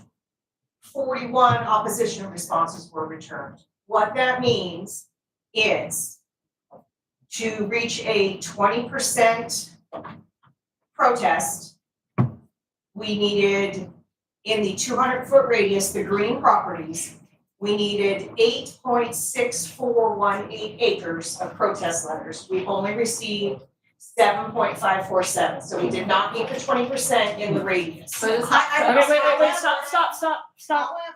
Let her finish, please. In the pink, in the zone, we required 6.0386 acres to meet a protest.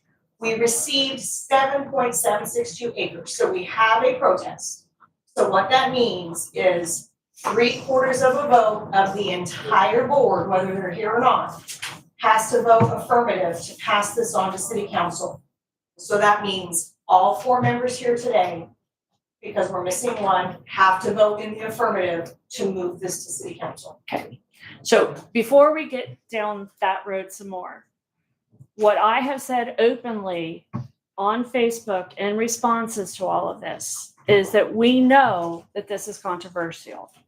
We know that you guys did not have enough time to gather information and understand all of this, and we apologize. There was supposed to be a lot more pre-work that was given to people, but because of changes in our building office, some of that work didn't get done. I asked that we continue having this meeting because everybody got their letters, everybody has an opinion, and that we wanted to use this as a time to actually talk and explain and get your feedback. If we feel we need to go back based on your feedback and redefine and rework this, we can do that. We do, like we tabled other topics, we can do that. Or if we feel that a general consensus has been reached and that we want to let council weigh in on this, then we can bring this over to council. So I'm listening to the concerns that people have. There are some very specific things related to some definitions or uses that people have questions about. And I don't feel comfortable taking this to council without giving everybody else more time to read through the schedule of uses, to look at this more in depth, and to have a better understanding of the goal. You are right. There is a lot of mistrust. I am not the one that is trying to create mistrust. I am the first one to tell you that I truly take my position on this board very seriously, that we look at everything from a lot of perspectives and we go around and we ask questions and we try to make the right decisions. And when we don't think that we've got it right, we go back to the drawing board over and over again until we feel like it's the right answer for the community. But that's what we're trying to do, is do something for the community. And maybe we're doing it in a way that you don't necessarily understand or like, but it was the way that I, in researching all the other communities around, found that this would actually achieve the majority of the goals without disrupting a lot of the businesses. Now, with that said, we're going to go 1, 2, 3, 4, 5, 6. Okay, you're 6. Okay, 1 was pink. I was just saying, Yes. on the letters that were sent out in the forms, like there is no date due for that form letter to be returned. And so It's August 12th. But you said we had to have it turned in for the yes or no. So August 12th is for the city council meeting. But again, having an idea where everybody stands now helps us. Okay, I thought you were saying it had to already been turned. Well, we already have received enough opposition that for us to say that this can go to council, we have to have a vote of a supermajority. I just know people, I know some people currently that didn't turn it in. Yeah, 'cause they you're brought fine. it in. And based on what I understand, most of those will come back as oppositions as well too. So it's okay. This lets us have a dialogue. And so I'm glad that you are all here helping us have a dialogue. Okay. 2. Curious, on your map, a couple of times tonight you've explained coming from Hereford down by Whiskey Woods, and I'm assuming that goes on up then to Jackson Street. We actually dropped below Jackson. Okay, because my question was gonna be, why did y'all meander around 3 lots on Jackson Street that you seemed odd? So in order to do and get some preciseness, there were some lots that were residential lots that split right where the line, had it been drawn straight across, it would have split a residential lot, and defining the boundary is difficult. So we dropped below those lots so that we're following property boundary lines per the CAD. That's why. Trust me, this was some of the most difficult line drawing that I've had to do ever for anything that I have done in my career of life.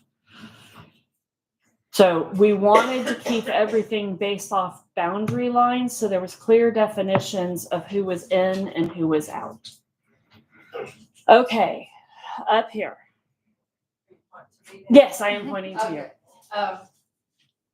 Again, you had to send this out, the state made you color it like this and send out. No. Why was the green even put in there? For our sake, you have, so that the state makes us do is anybody that would have been in the boundary, and then anybody whose property is within 200 feet of the boundary have to be notified. Yes. That's a state. So But we, The letter then says that you may lose the right to use your furniture. you are correct. That is also state language, but you're in green, which means you will not lose it. That I get it. And I can only apologize so many times to say that, wow, we screwed up how the letter got sent out without putting more detail in that. And I can only in hindsight apologize profusely that it has caused this much tumultuous. Well, That was never the Facebook intent. post, And I'm the one that said you should have written the letter.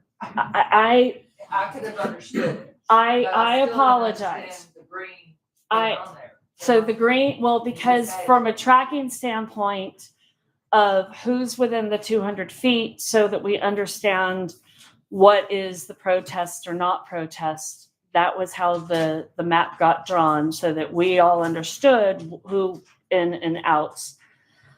And yes, it's confusing. And yes, once again, I am going to apologize. I appreciate it. I am only one person who had a lot on my plate trying to get this far. And again, with the change in the building office, it wasn't done the way we had hoped it would be done. And it's nothing against the people that are left behind in the building office. They had a deadline. They needed to meet it. We were under pressure to get this pushed out from other people. And so we just did the best that we can do in the way that it got done. And we I are sorry. appreciate all of your efforts and your time, because I know it's not fun and you're not paid to do it.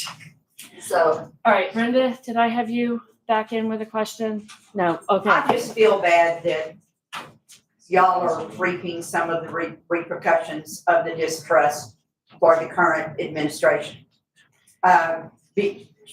When you take how the verbiage of this was done and feeling like we don't have the support of the city administration, when it says you may lose the right to use your property, that riled a lot of us up. I understand. And I'm sorry that y'all are reaping some of the repercussions of that, but I appreciate the fact that we could come and talk about it, and that y'all have listened, and that hopefully you understand why we're upset. Absolutely. Because, Absolutely. And I will state that like I said, we have been working on this for 6 months and changing thought processes and wording and what should and shouldn't. And we didn't come to this lightly. And this is why, Ann will tell you that at other city council meetings, we had the scope bigger, we've had it smaller. This is kind of where we all. Can I tell them so that they realize that it was, at one time, it went all the way to Rivercrest. Down to Big Rocks. Down to Big Rocks. And then in that same meeting, George didn't feel comfortable and it came back to the Biloxi Apartments where the senior living is and to Oakdale. And they voted that was kind of gonna be, and then all of a sudden, and I don't know when this one happened because it didn't go to city council. I don't know when the discussion happened to change it to this. So because we hadn't done any official notifications, we were allowed to change it through discussions one-on-one with individuals. So people made y'all made the decision to change it because and I know the notifications weren't done correctly the first time around. So you changed it to this, sent out the notifications in a haphazardly and hurried way because of changes at the building of office. And not everybody got the information in. I kept saying, well, meaning Bernard's Mill, we should have got it because I knew what the boundaries previously were and I had to go to building and make sure that you hadn't mailed ours to the street address instead of the P.O. box. I'm going to ask that any more discussion about how badly the mailing was handled be curtailed at this juncture. We all get it. We all know it was horrible. I have apologized profusely. I can only state in hindsight, I wish it had been done differently, and I wish I had taken a stand to be more engaged in the letter going out. But unfortunately, we serve at the pleasure of council, and there was a push to get this moving along.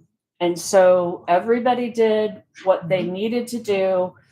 I apologize. Can we not bring that part up anymore? Can we all agree that that's beaten? Point of order, I think you had 5, 6, and 7 over here. I do. And I was So, 4. okay, you're up. I am gonna talk about mailing, but it's not about how poorly it was done because I'm not even in the mailing zone. I get that you're only required to push mail out for a certain parameter to be in compliance. But with an ordinance that's going to affect maybe businesses that were on 67 that have been waiting for a spot to come downtown. I know, not my business personally, because I know I'll never get down. But maybe a restaurant or the flower shop or something was waiting to come down here. From what I see, everybody, the general consensus that I've gathered, everybody wants the best for Glen Rose. Everybody wants the best for their downtown district and their small businesses. Would there be a way that when it's something this drastic, that it could potentially affect those businesses? Interesting. There's not that many businesses in Glen Rose. Could a letter get sent out to everybody? Is this not a public notice thing? In the. Yeah, it was public notice in the paper. It's a public notice in the Yeah. paper. It's certainly something, I mean. It's Hoover, yeah. The state requires that in the zone or in the 200 feet around the zone, certified letters go out. I understand that's what the state Perhaps. requires, but with everybody wanting the best interest of Glen Rose and the small businesses Yeah. of Glen Rose and wanting to keep that big business out, which there's a lot of people, well, not a lot, there is some people trying to push small business out in Glen Rose. You'd think the people that want best for Glen Rose would want to communicate to all the small business. So what I can do is come back to council and seek permission, maybe not certified to the rest of the businesses in the community, but at least a mailing to them. But that is a council decision. That is not us. But I will bring the idea to them. Yeah. Okay. I agree. I mean, that would be good. Just send out. That's what we're doing. Okay, who was 5? Okay, so I have a residence in the proposed overlay change. Mhm. Clarify on that, residential properties within the downtown overlay change. are not Zero affected change, not in any- affected. In any way. In any way. Renovation wise, doesn't even affect you. Okay, number six. Going back to the short-term rental part, that's currently allowed in residentials. Correct. With a specific use permit, and that stays. Right, and is or is not in B3, It is not currently in B3. but it doesn't matter anyway if it's residential, because Correct. State law states that a short-term rental is allowed in an R1, which is what all of the residential zoning within this area conforms to. Now, we require a specific use permit, and we are looking at what is the impact of short-term rentals on housing, on other things, but that's a much bigger topic that has nothing to do with this overlay. Owen. I'm sorry, I think there was a 6 before me. Who is number 6? Oh, that's right. Oh, it's Melissa. Right. Oh, you then, okay, I'll take my time. okay, I'm 6. you're 6. Okay. Ma'am, and I'll go back to what I said before. Apology accepted for whatever the reasons are. You put a lot of work into this and everyone's put a lot of work into this. And I appreciate that you're gonna continue new residents on Lenrose. But I appreciate the work and addressing everyone's concerns. We hope so. Y'all are doing a great job. And you know, one thing, you can't get fired from a volunteer job. Oh, yes, you can, and I'm happy to be fired. Oh, yes, you can, and so if anybody wants to push that through, I support it. Melissa, you or Owen? I just have a quick question about the conforming, the buildings downtown with the overlay and new businesses coming in, anything new. I know that you said nothing too tall, nothing too wide, nothing too this, nothing too blue, nothing too whatever. My concern is I'm going downtown and I'm seeing the signs are the same color, they're the same size. It looks like everybody is conforming.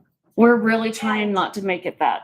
Okay, because I don't want, clean off your sidewalks, don't anybody put your stuff away. It's not even clean off your sidewalks. It's, and I want to be clear because we did alter that. There was an ordinance in place that said absolutely nothing in front of shops.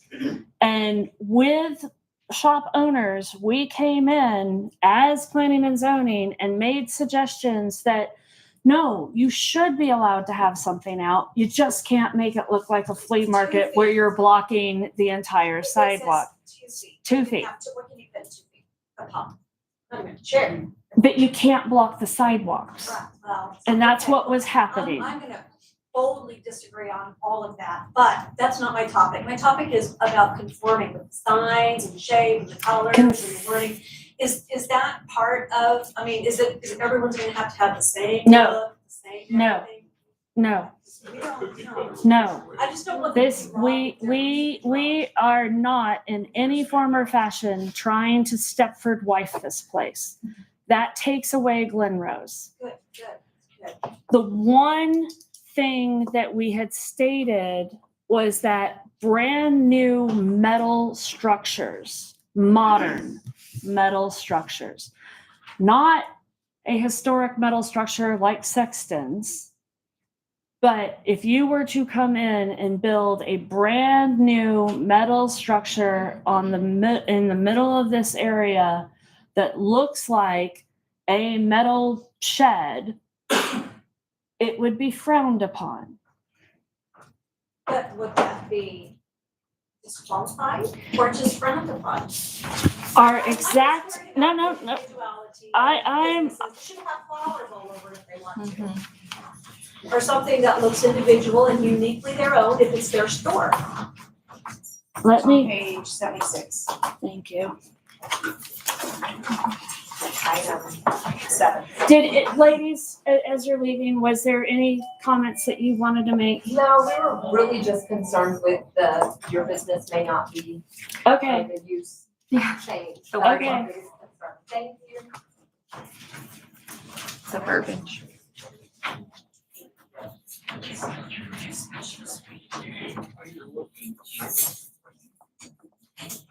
I'm trying to find.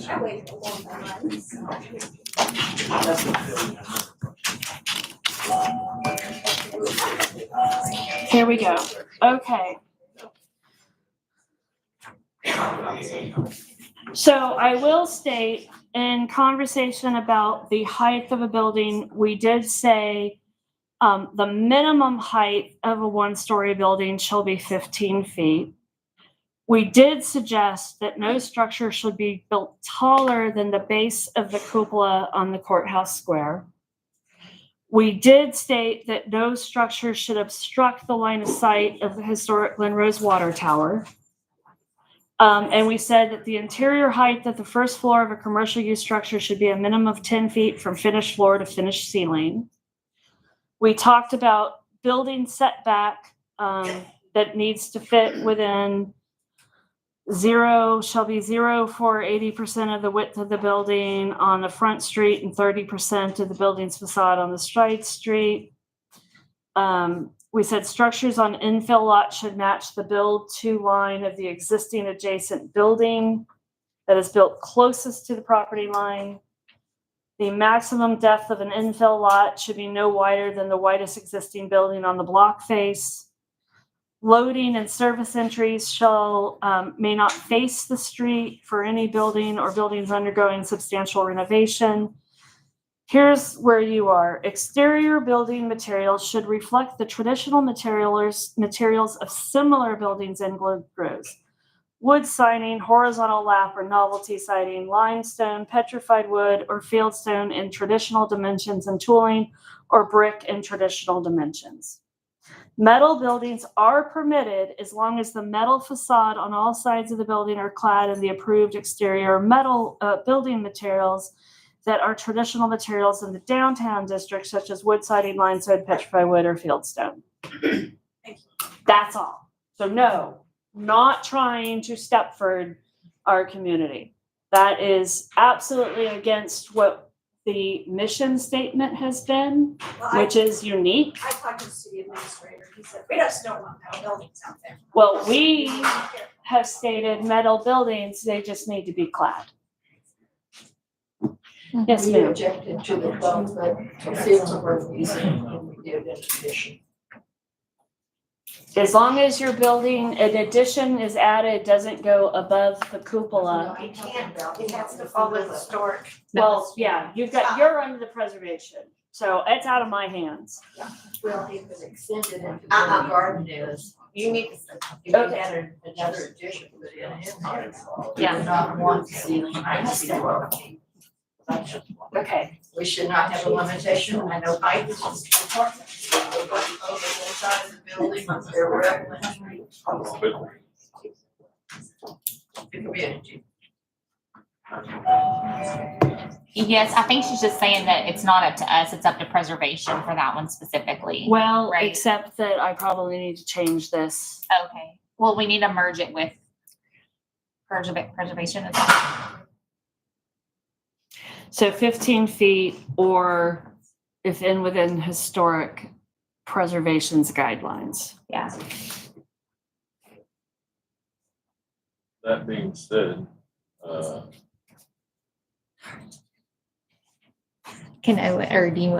Section D, can you explain that to me a little bit?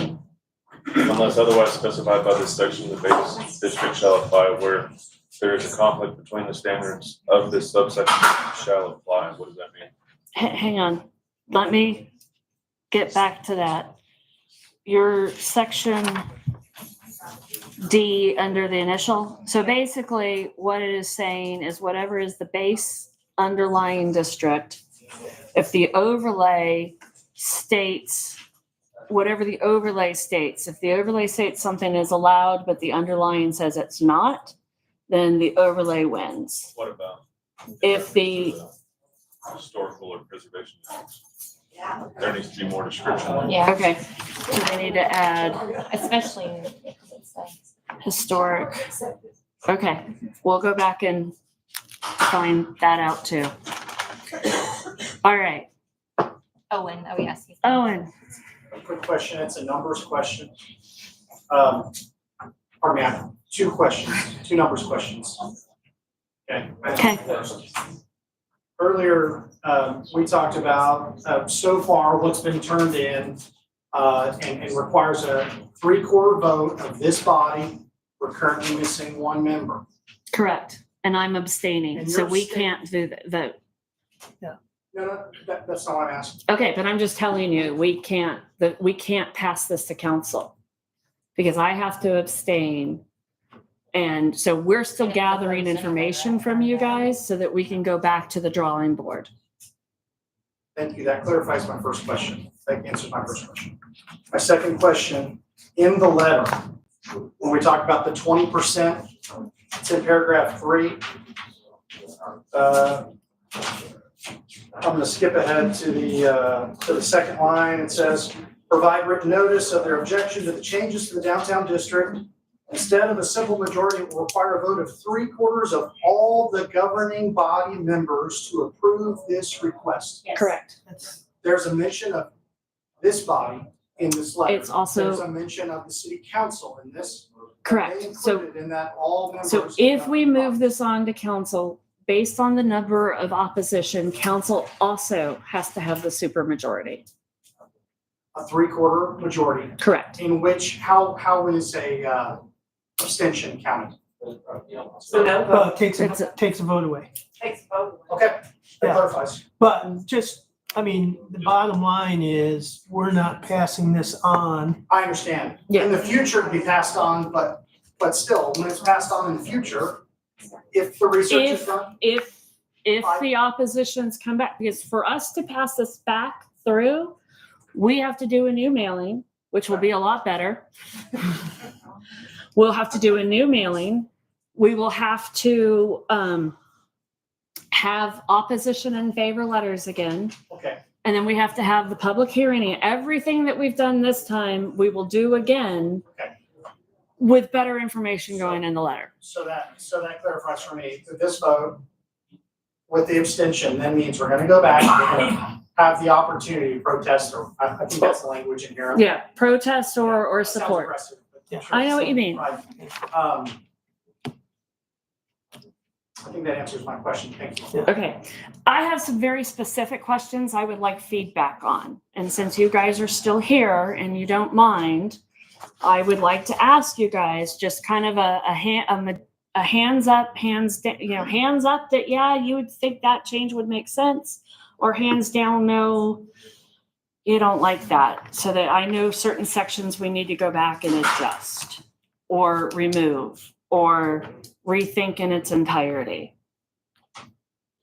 Okay, so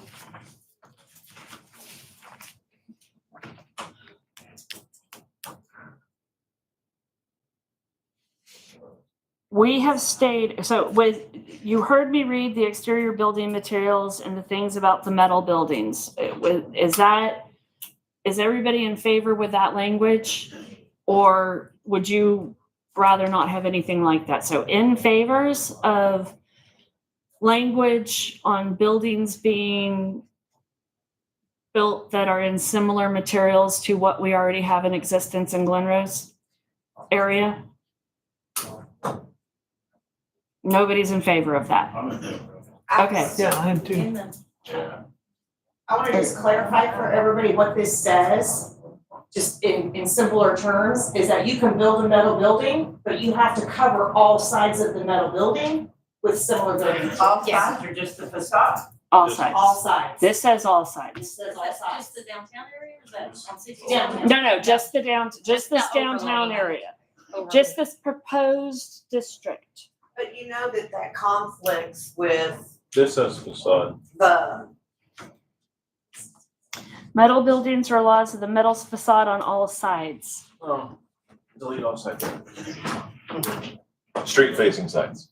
Okay? Because you said earlier that if you pass this overlay, that the underlying district, which is the historic district. In some cases. Okay, but you said that a new overlay would take over where the conflict is with the historic district and. Except we also said that we are going to write in more definition to the conflict to ensure that the historic, if you're in the historic preservation, that overrules the overlay. Okay. Okay, so did Tony just change that to street facing Street facade, facing, or are we He's, still all the way he's around? suggesting that we just Street-facing use facade. street facing facade. Then my hand would go up. Okay. Yeah. And we talked about that metal building for like an hour and a half. We did. We were going back and forth on that. We haven't taken any of It this was like in lightly. December, but it was, or whenever it was. We talked about it for a long time. So the preservation would override the overlay in anything that preservation is responsible for. So Anything within the architectural, historic preservation right, so district. architecture, et cetera. All of that, preservation would override anything that the overlay states. Yeah, their overlay matters more. I know it does. I know. I mean, that's what I think it should. Okay. Right, exactly. Tell me how you feel.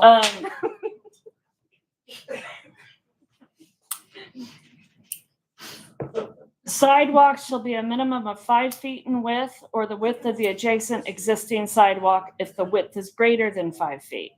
Is that okay? Say that again? Sidewalks shall be a minimum of 5 feet in width or the width of an adjacent existing sidewalk if the width is greater than 5 feet. So if there's a spot, and really if you're looking, because now we're building sidewalk from Grace down, but if you're going this way, there's a sidewalk that takes you all the way down to Hereford on one side, but there's not a sidewalk on the other side. And I'm not saying that there would have to be one, because they're only requiring sidewalks on one side of the street. But if there was to be a sidewalk added, the new sidewalk, like cutting in front of River House, just as an instance, would have to be 5 feet unless it's connecting to a sidewalk that is wider than 5 feet.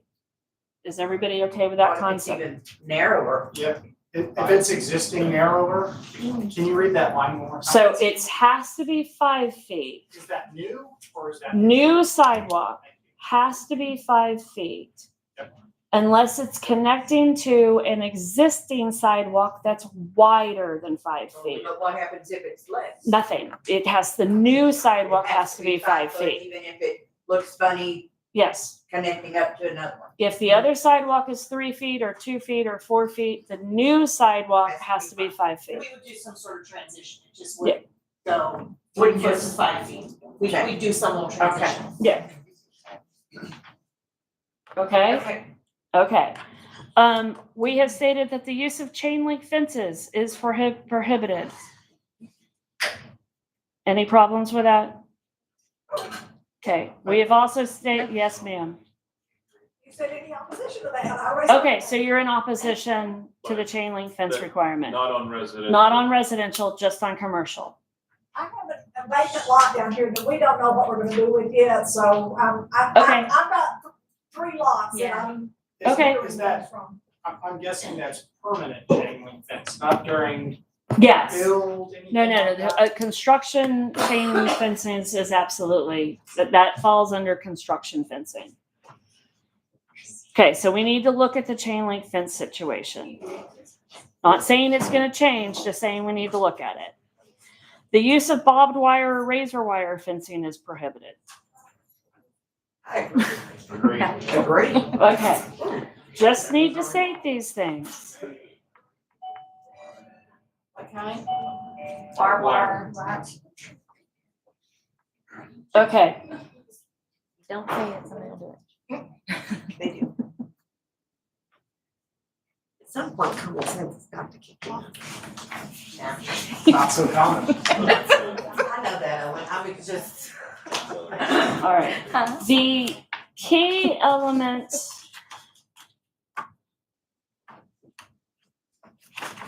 as far as the schedule of uses, anything under accessory utility government, instructional or incidental uses, follows B3. Architecture or agriculture, God, I can't even speak anymore. Agriculture and related uses, we've said community garden, which is currently not allowed in B3, we would allow in the overall district with a specific use permit. We did say fairgrounds, rodeos, or arenas would not be in the district.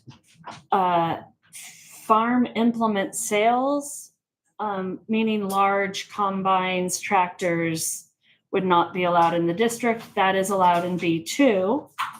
Hatcheries would not be allowed in the district. Livestock auctions would not be allowed in the district. Ranch, farm, orchard, or truck gardens would not be allowed in the district. They are allowed in B2. They are also allowed in B1 with a specific use permit. Commercial stables, private stables, stockyards and slaughterhouses, and vineyards would not be allowed in the downtown district. When we go into industrial uses, yes? What if the acreage is over an acre? I mean, couldn't you have 3 fruit trees? That's not an orchard. That's 3 fruit trees.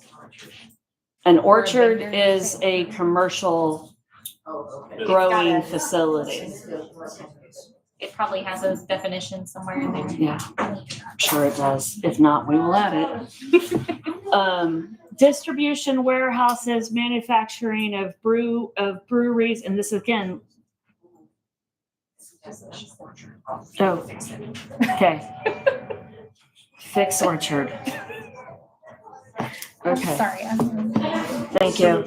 1 acre or more used for growing fruit trees. Commercial. Doesn't say that.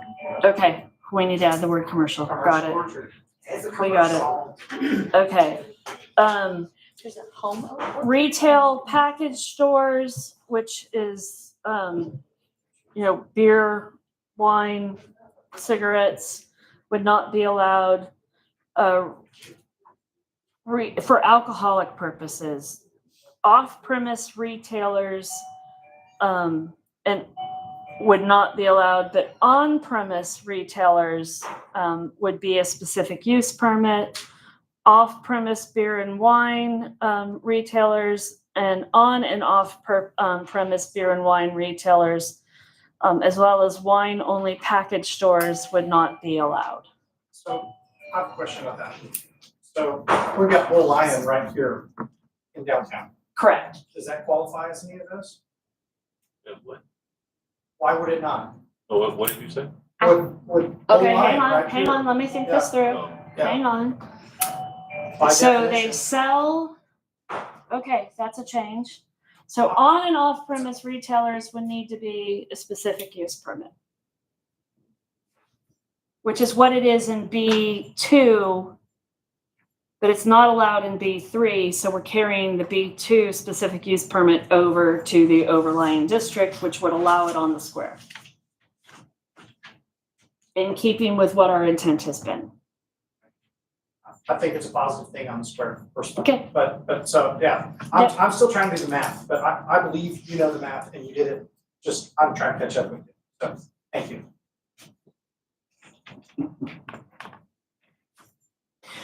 The intent is that if somebody is just walking in and buying alcohol and leaving, such as H&H, such as Circle V, that type of business belongs on 67 and other places. That on the square, we want it to be a more lingering impact where people might be able to taste, consume, and purchase, which is, you are correct, what Bull Lion is. That was a typo on my part, so thank you for helping me catch that.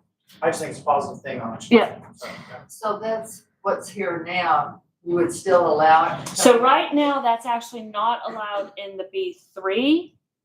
It's allowed in the B1 and B2, which is how Bull Lion is here. What we are saying now is by putting an S on it, that can now go onto anywhere within this downtown area. I'm just thinking of places like Fredericksburg and many other places that drives great business Sure. downtown. But you put a language of tasting and, Yeah. additional, that would be great. So we need to define on off premise a little bit better.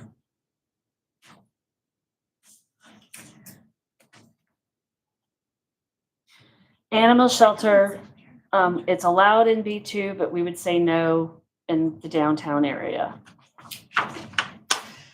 An auction house is an animal shelter. I'm sorry, she said it's smelling, I said loud. Both of those things.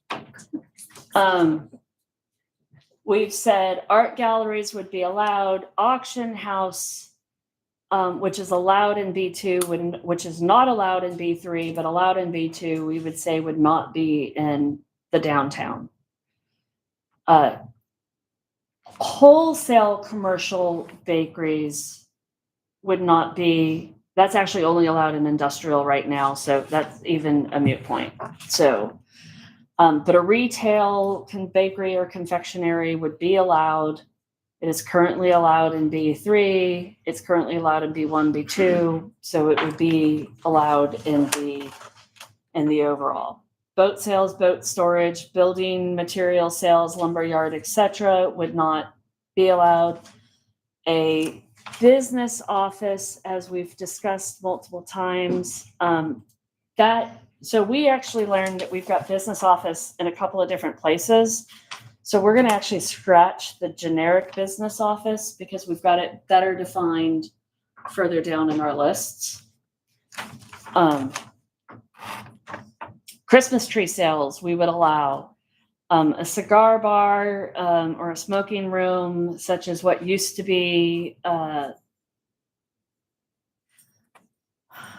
where is now the Glenrose coffee, that it used to be the Used to be Hearsay. There we think, well, that Hearsay is was their Stephenville name, but yeah, that. Yeah. Okay. That we say is a specific use. Wait, no. That's a specific use permit because it is currently allowed in B1s and B2s. We did say employment agency would not be allowed, but an event center and a retail hall, which is a specific use permit, and be in restricted residential but wide open, and general not residential, restricted business, it's a specific use. General business, it's allowed. So we said in the downtown area, it would be specific use. Exterminator office would not be allowed. The farmer's market is obviously allowed. A feed store with no animal sales. And this is one that I'm actually going to ask your guys' opinion because it was brought up to me by somebody. It's allowed in general business, but it is not allowed in restricted business or in B3. Somebody asked me, well, what if Sexton's wanted to go back to being its original use as a feed store? I said, okay, I guess we'll address that at the time. I have no idea. It ain't never gonna happen, so don't worry about it. I'm with you, but so I have it as a not allowed, but I am open to. When the time arises, we can readdress it, right? Okay. We'll all be dead. Yeah. Whoa. I'll say we got bigger problems. That's a long time, Owen, Yeah, it is. for you anyway. Oh. All right. Firewood sales is allowed in restricted business and general business, but not on B3. So we did say no, not allowed. Even in farmer's market? Farmer's market has its own federal rules of what's allowed, They so- sell firewood down there. So that would be, But it's farmers markets has its own ordinance. right, correct. So I think us saying that an individual setting up a firewood stand, not within the farmer's market, we're saying no to. Again, the likelihood of anybody doing it is slim to none, but slim to none has burned me before. I said common sense and they told me there wasn't any. All right, flea market inside, we have said it's always been a specific use permit, so we kept that. Flea market outside is a specific use permit in B2, but we've moved it to a no in the downtown area. The flea market, you know, in the downtown. The flea market, an interior, an indoor flea market such as Bonanza is allowed. But if you were doing something in the exterior flea market, it would not be allowed. What was that name? An exterior flea market, an open air flea market is not allowed. Flea markets. An exterior flea market, an open air flea market would not, A building that's permanent. No, No. open air. open air. Outside, like we have right now.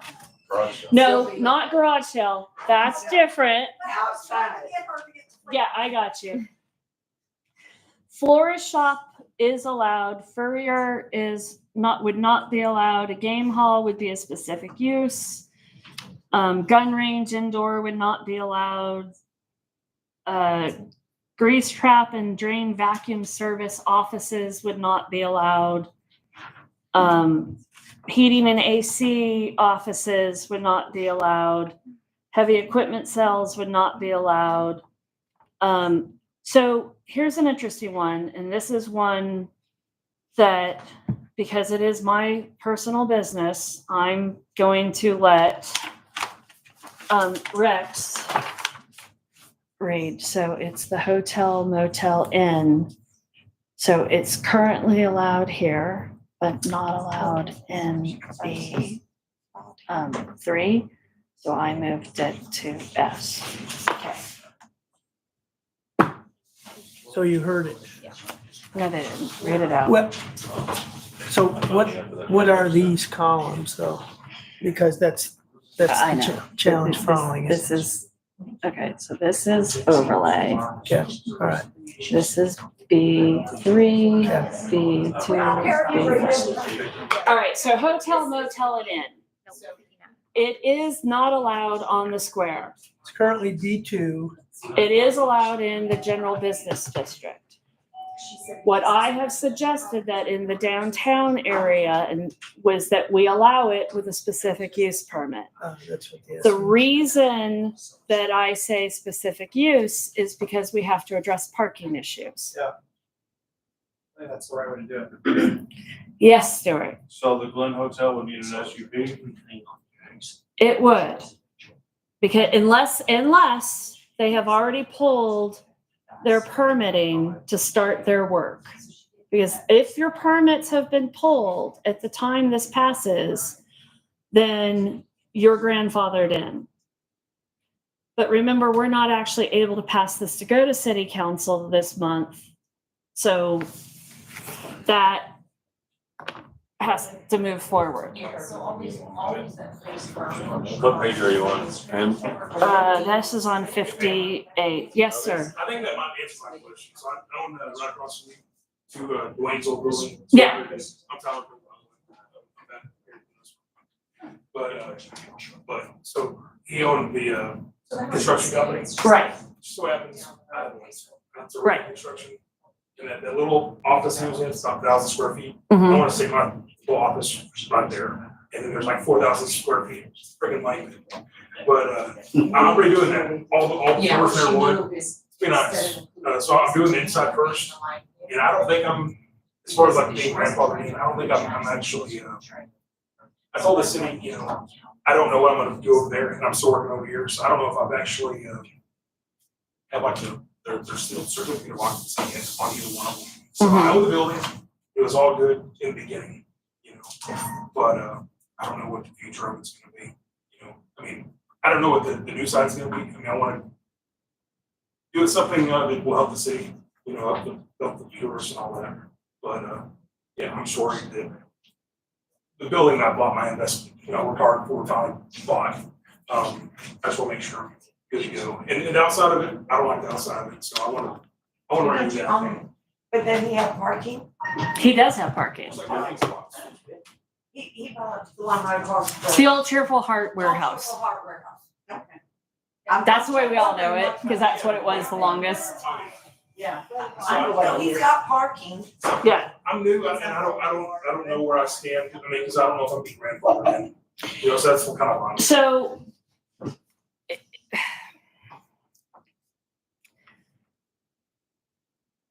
if the permit is pulled for the use, for any use other than demo, correct? The date, whatever is in the ordinance, the date that the permit is pulled is the ordinance they follow. So there's two separate things. Okay. A building permit is for construction and remodeling of the building. Right. A certificate of occupancy is for the use of the building. But when the ordinance would, so the ordinance that follows is based off the building permit, not the certificate of occupancy permit, is what I have always been told. To open a business, if you need a construction permit for remodeling, that's separate from the certificate of occupancy for the business. But the ordinance. But the ordinance that they follow, the version of the ordinance, I believe, It's the building. is if is a building permit, or if no building permit was pulled, it's the occupancy permit. Okay, I would have to look at that. But let's double check that, because I'm with you. Yeah, it's the building permit. But if no building permit was pulled, it's the occupancy permit. Because you have to know what ordinance you're building to. I hadn't selected. Yeah, I know it's gonna be an but I office. think that you're gonna say, I mean, when you read through this, I mean, I know this is a lot, and I know everybody's getting tired. But we really did say, okay, if it was allowed in B3, we would want to allow it everywhere else. It was the things that are questionable on, is it best for the residents and tourism in a walkable downtown area? That's what we started to kind of say, And then if it was something that was larger in use that needed parking or some special other things, we said, okay, well, let's just put a specific use permit on it so that at least there's a dialogue about it. Now, all this documentation is currently on the city website under the agenda. You'll be able to see it tomorrow under archived agendas. You will be able to pull up this entire packet, read it in entirety, and anybody has thoughts, ideas, questions, concerns, call me. Come over to the inn. I posted on Facebook my personal cell phone number. I am not the one making the end decisions. That's what this commission is for. It's all of us taking into consideration all of the feedback that everybody provides us and then presenting our best ideas to city council. And we've taken a lot of city council feedback and brought it into this already. So I don't want anybody to, yes, the way that the letter went out was horrific.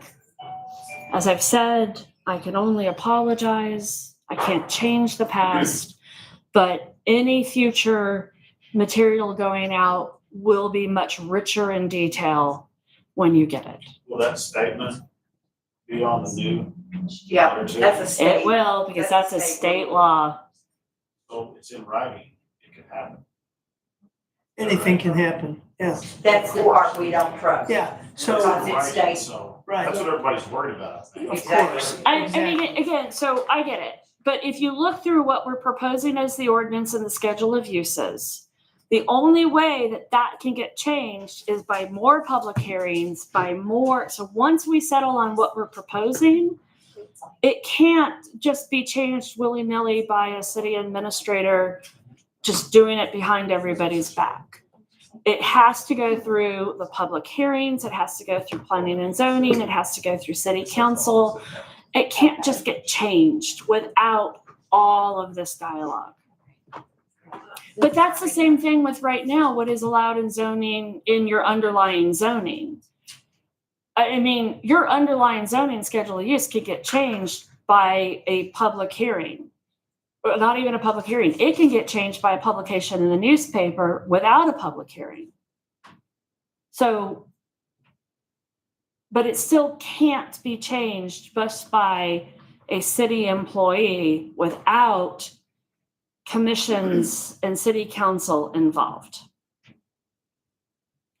But a general change to the schedule of uses that affects everybody in B1 or B2 or R1 or R2 does not require the mailings. The reason that this mailing occurred was because we were creating a new zone of zoning. So I personally think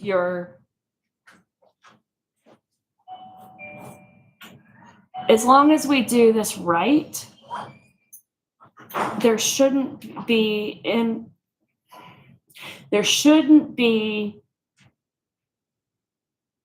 hanky-panky without people being aware that hanky-panky is trying to happen. And we move forward with meetings and we make sure that if a mailing didn't have to be mailed, we make sure that people know, hey, something's coming up on the agenda. You guys should show up. You need to know about it. Okay, comment. Since we're just talking. I know of a recent event where a business that is currently in business wanted to move to another building. They were told they couldn't. Now, I don't know if they were told by someone in the city or if they were told by the owner of the building. And that's their right to see who they want to rent to. Sure. That's their building, that's their right. But that's the type of thing we worry about because I know that happened. Yeah, but I know without, that happened. well, without knowing what actually happened, then it's a concern that unless we know the facts behind what happened, and it could just be the lease wasn't right, the owner didn't have it, so. So were they told they couldn't move buildings? They were told that that's not what we want here. That's not what we want here, so that's, But I don't know who the we is. yeah, that's a Oh, big. I innuendo. guarantee you, Yeah, it's a I big guarantee innuendo. you, we know who the we is. No, I mean, I don't. I truly do not know if it was someone from the city or if it was the owner of the Okay. building. All right, So- so that's kind of The schedule of uses. off topic. The schedule of uses is the only thing. Right. A city employee cannot tell a business that they are not allowed to have their business in a building if the schedule of uses allows it. Then I would think that it would have been the owner's decision then. That we can't control.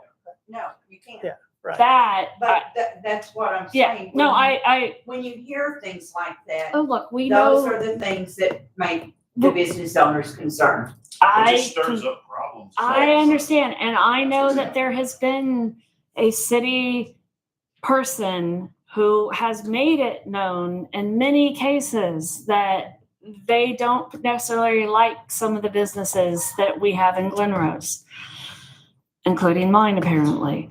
So I get it.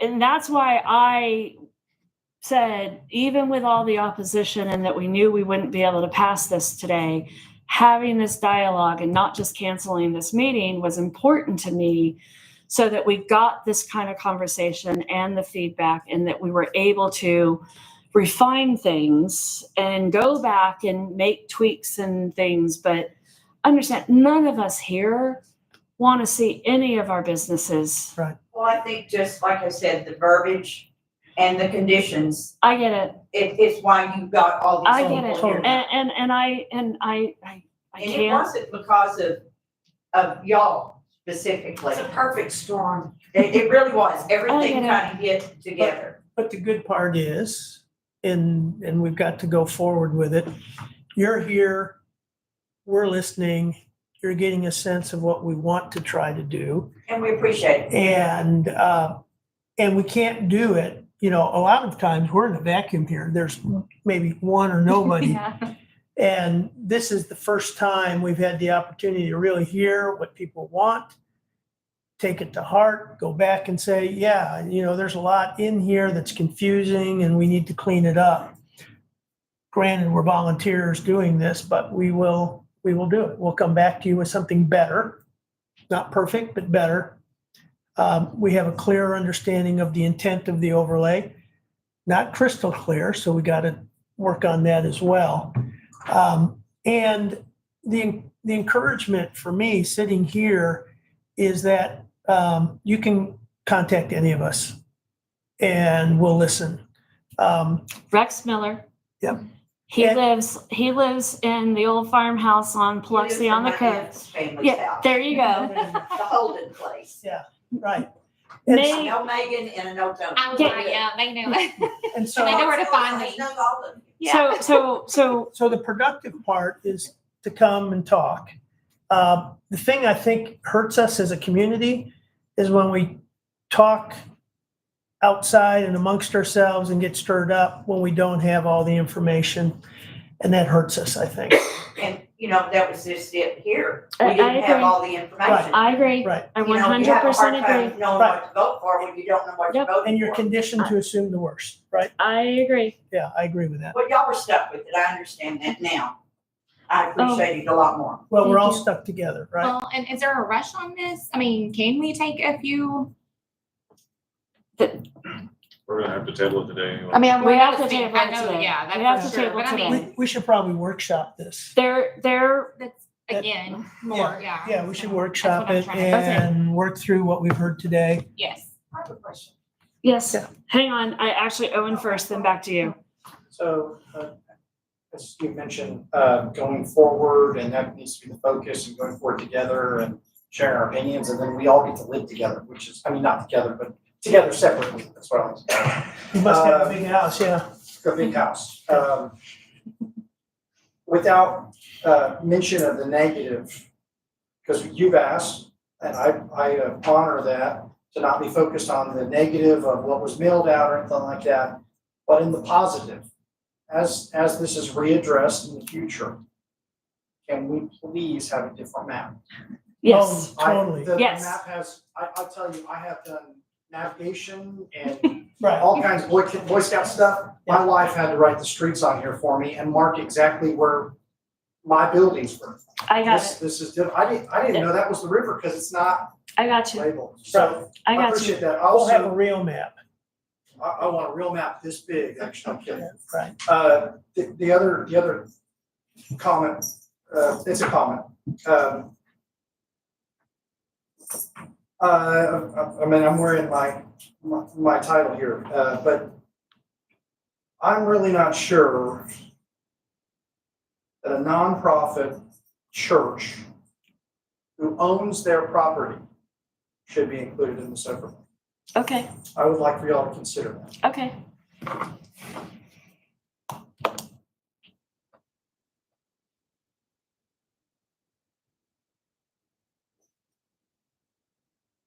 That's all I So got. also be Spirit One Church. I'm not gonna assume. That's who going to be a owns or hard. rents. I need to look at how we do that. A That's a lease. continuous. Because they fall Just in saying, the if you're spirit gonna do wind one, falls you in the gotta do the historic. Yeah, district. I need to look at that. I'm not saying yes, I'm not saying no, but we'll certainly look at it. I That might actually be a question, because when that lease is up, our lease is then subject to these overlay requirements Yes. when they're made again, so. Yeah, when it, yeah, That's no, why I was- get you. I get I'm you. not speaking against any other Nope. group. Nope, I gotta, we gotta do some research on, because that's, in a lot of ways, that's considered spot zoning and that's illegal. So we need to look at how that would work in this. But making an exception would also be spot zoning, would it not? Yes. Right, if by removing them from the overlay, Them, I'm not talking about you because there's a way we could probably draw around your church and keep a continuous line. Right. They would be a spot zone. Well, So we need to there's a look major at that. difference there too. Someone else stated it, and I stated it carefully. Yes. And what I said, there's a major difference. Between an owning the building and a lease. And the property. Yes, Yeah. I understand. I Yes. understand. Spirit winds. Well, Window historical, so that takes the precedence anyway. but they only have architectural. This overlay provides the schedule of use that historical of doesn't use. have any control on. Right, we have they're in the historic district, and we have the exterior of the building. Yes. So that's the key Building use. difference between this We don't have overlay and anything that to do with the overlay. use, but what you do with the building to the To the exterior. physicalness of the building is preservation. So physical of building in the historic is preservation, usage of the building, and physical outside of historic is this. So if they stay in church, there's no consequence to them. There wouldn't be. So Build a new building. you want They couldn't build it because of preservation. because of preservation. I used to own it, Okay, which is still good. All right, okay. okay. You talked about the overlay, the purpose of the overlay is to preserve our areas, we know it, and keep it unique. And to keep possibly chains such as Chili's out of this downtown area. How does this overlay keep a Chili's out of the downtown area as opposed to there's Whiskey Woods and there's different restaurants? We put a special use permit required for restaurants for a couple of reasons. One, it allows us to look at the restaurant. Two, restaurants require, they require trash service that is different than just a green bin. Normally, they require parking. So we did suggest that restaurants in this area have a SUP moving forward. What zone are you in? I'm thinking, What zoning are you? On the map? when you have more than one restaurant, Do you know? a single restaurant, I'll right? show you. Good point to it. That opposed to one that's got many buildings here Those in are town. all of our properties. A chain versus an individually owned. We can't actually outlaw chains. Because I'm really not understanding still how you can keep the Chili's from coming in unless just the 5 people on the board say we're not gonna have Chili's, and so we vote, because there's nothing would be in there written that you couldn't have. It's the Okay. requirements that the Chili's would have.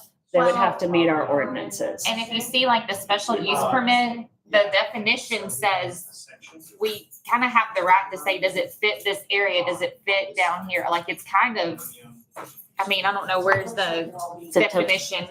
That's in a completely separate ordinance that I don't have in front of me. Yes. They have to have parking, and then if they build, they have to build the historic preservation.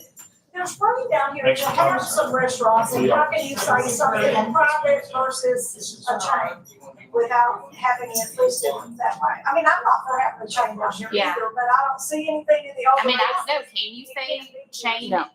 No. No, Because it was, I guess. but by a specific use permit, there is a dialogue. And that chains have standards that they have to meet to be a chain restaurant that we can control through the specific use permit. Would we allow the chain standards to be met in this area? But can we not do that without the overlay? No, and here's why. Because let's just say, and I'm just gonna take my property. My property is B2, general business. If my property was flooded out and the building no longer existed and future land use maps didn't exist or other things didn't exist, and a chain restaurant wanted to come in and build on my property, because my property is B2 and we allow chains and restaurants of any sort on 67, it would be allowed down here. What the overlay does is it says, it doesn't matter that that it's B2 down here. We have this blanket on this area of town that has different rules than what the generic B2 rule is. I get that, but I didn't hear you disallow restaurants. I'm sorry, we haven't gone through the whole list. Okay. So it's in there. It's not that I disallowed them. It's that we put a specific use permit on it. So basically, you just vote whether to accept that particular restaurant or not. We make a recommendation, city council votes. Does that apply City to council. pop-up locations of chains? So let me just, let me. Explain. Yeah, so I'm defining pop-up as a food truck setup for an existing business.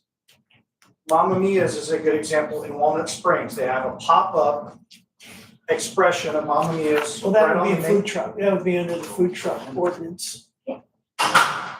So we do there is an ordinance for food trucks. But I was thinking that the ordinance was, or the changes were primarily about the background check requirements and the distance from residential. Those are, but there's other, yeah. there is a rule about a food truck within 200 feet of another brick and mortar restaurant.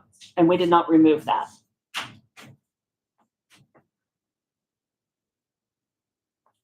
But there's not a special use permit required for that? Hang on, let me come back to what I've got here. I asked that question because specifically there's been one, not Mamma Mia's, I love Mamma Mia's, one of my favorite places to eat.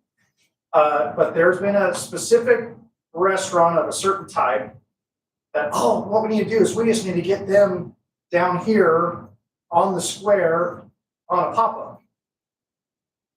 Right, in one of these lots down here, that's currently empty.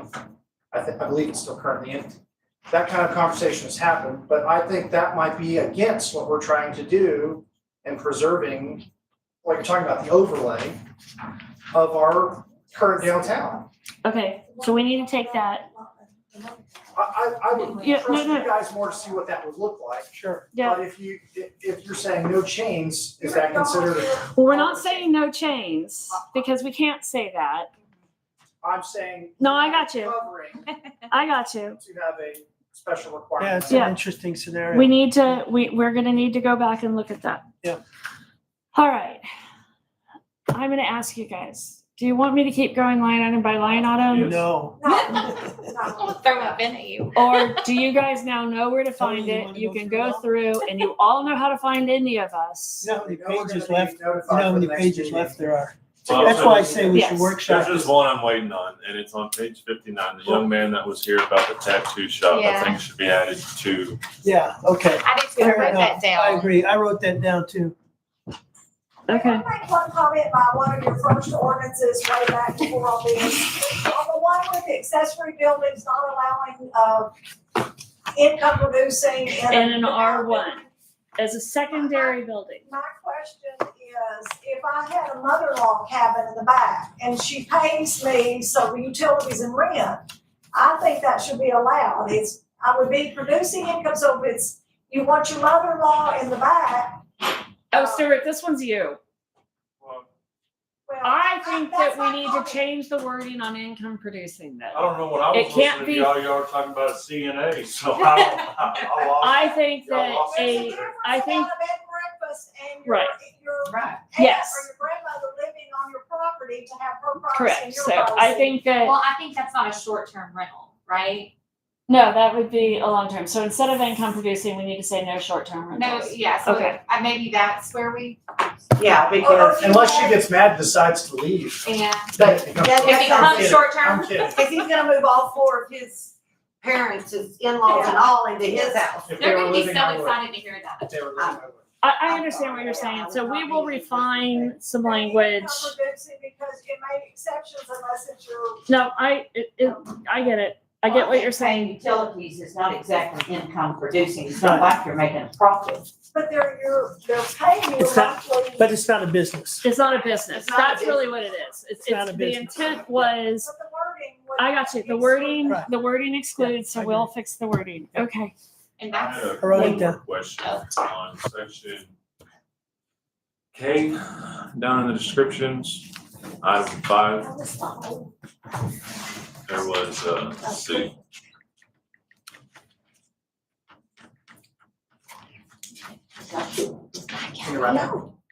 Variance authority. So this is actually something that we did some initial research as a way to, speed up the SUP process. We are having to get a lawyer's opinion on whether or not that we are actually allowed to do that. So the idea was that right now, if somebody's going for an SUP, that's a 2 hearing, which means based on timing could be a 2 to 3 month process.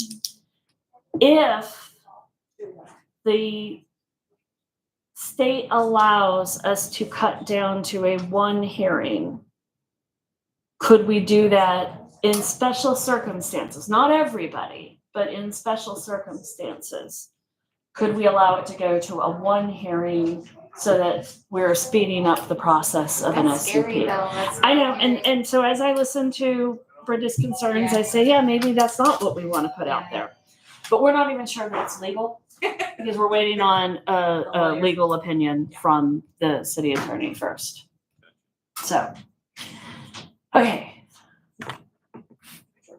If no further discussion, Keep your hand down. No, I'm joking. The only discussion I have is a special request that you would allow me to pray for you following the meeting, just so we don't muddy the waters. I would love that. All of you. Yes, please. Appreciate that.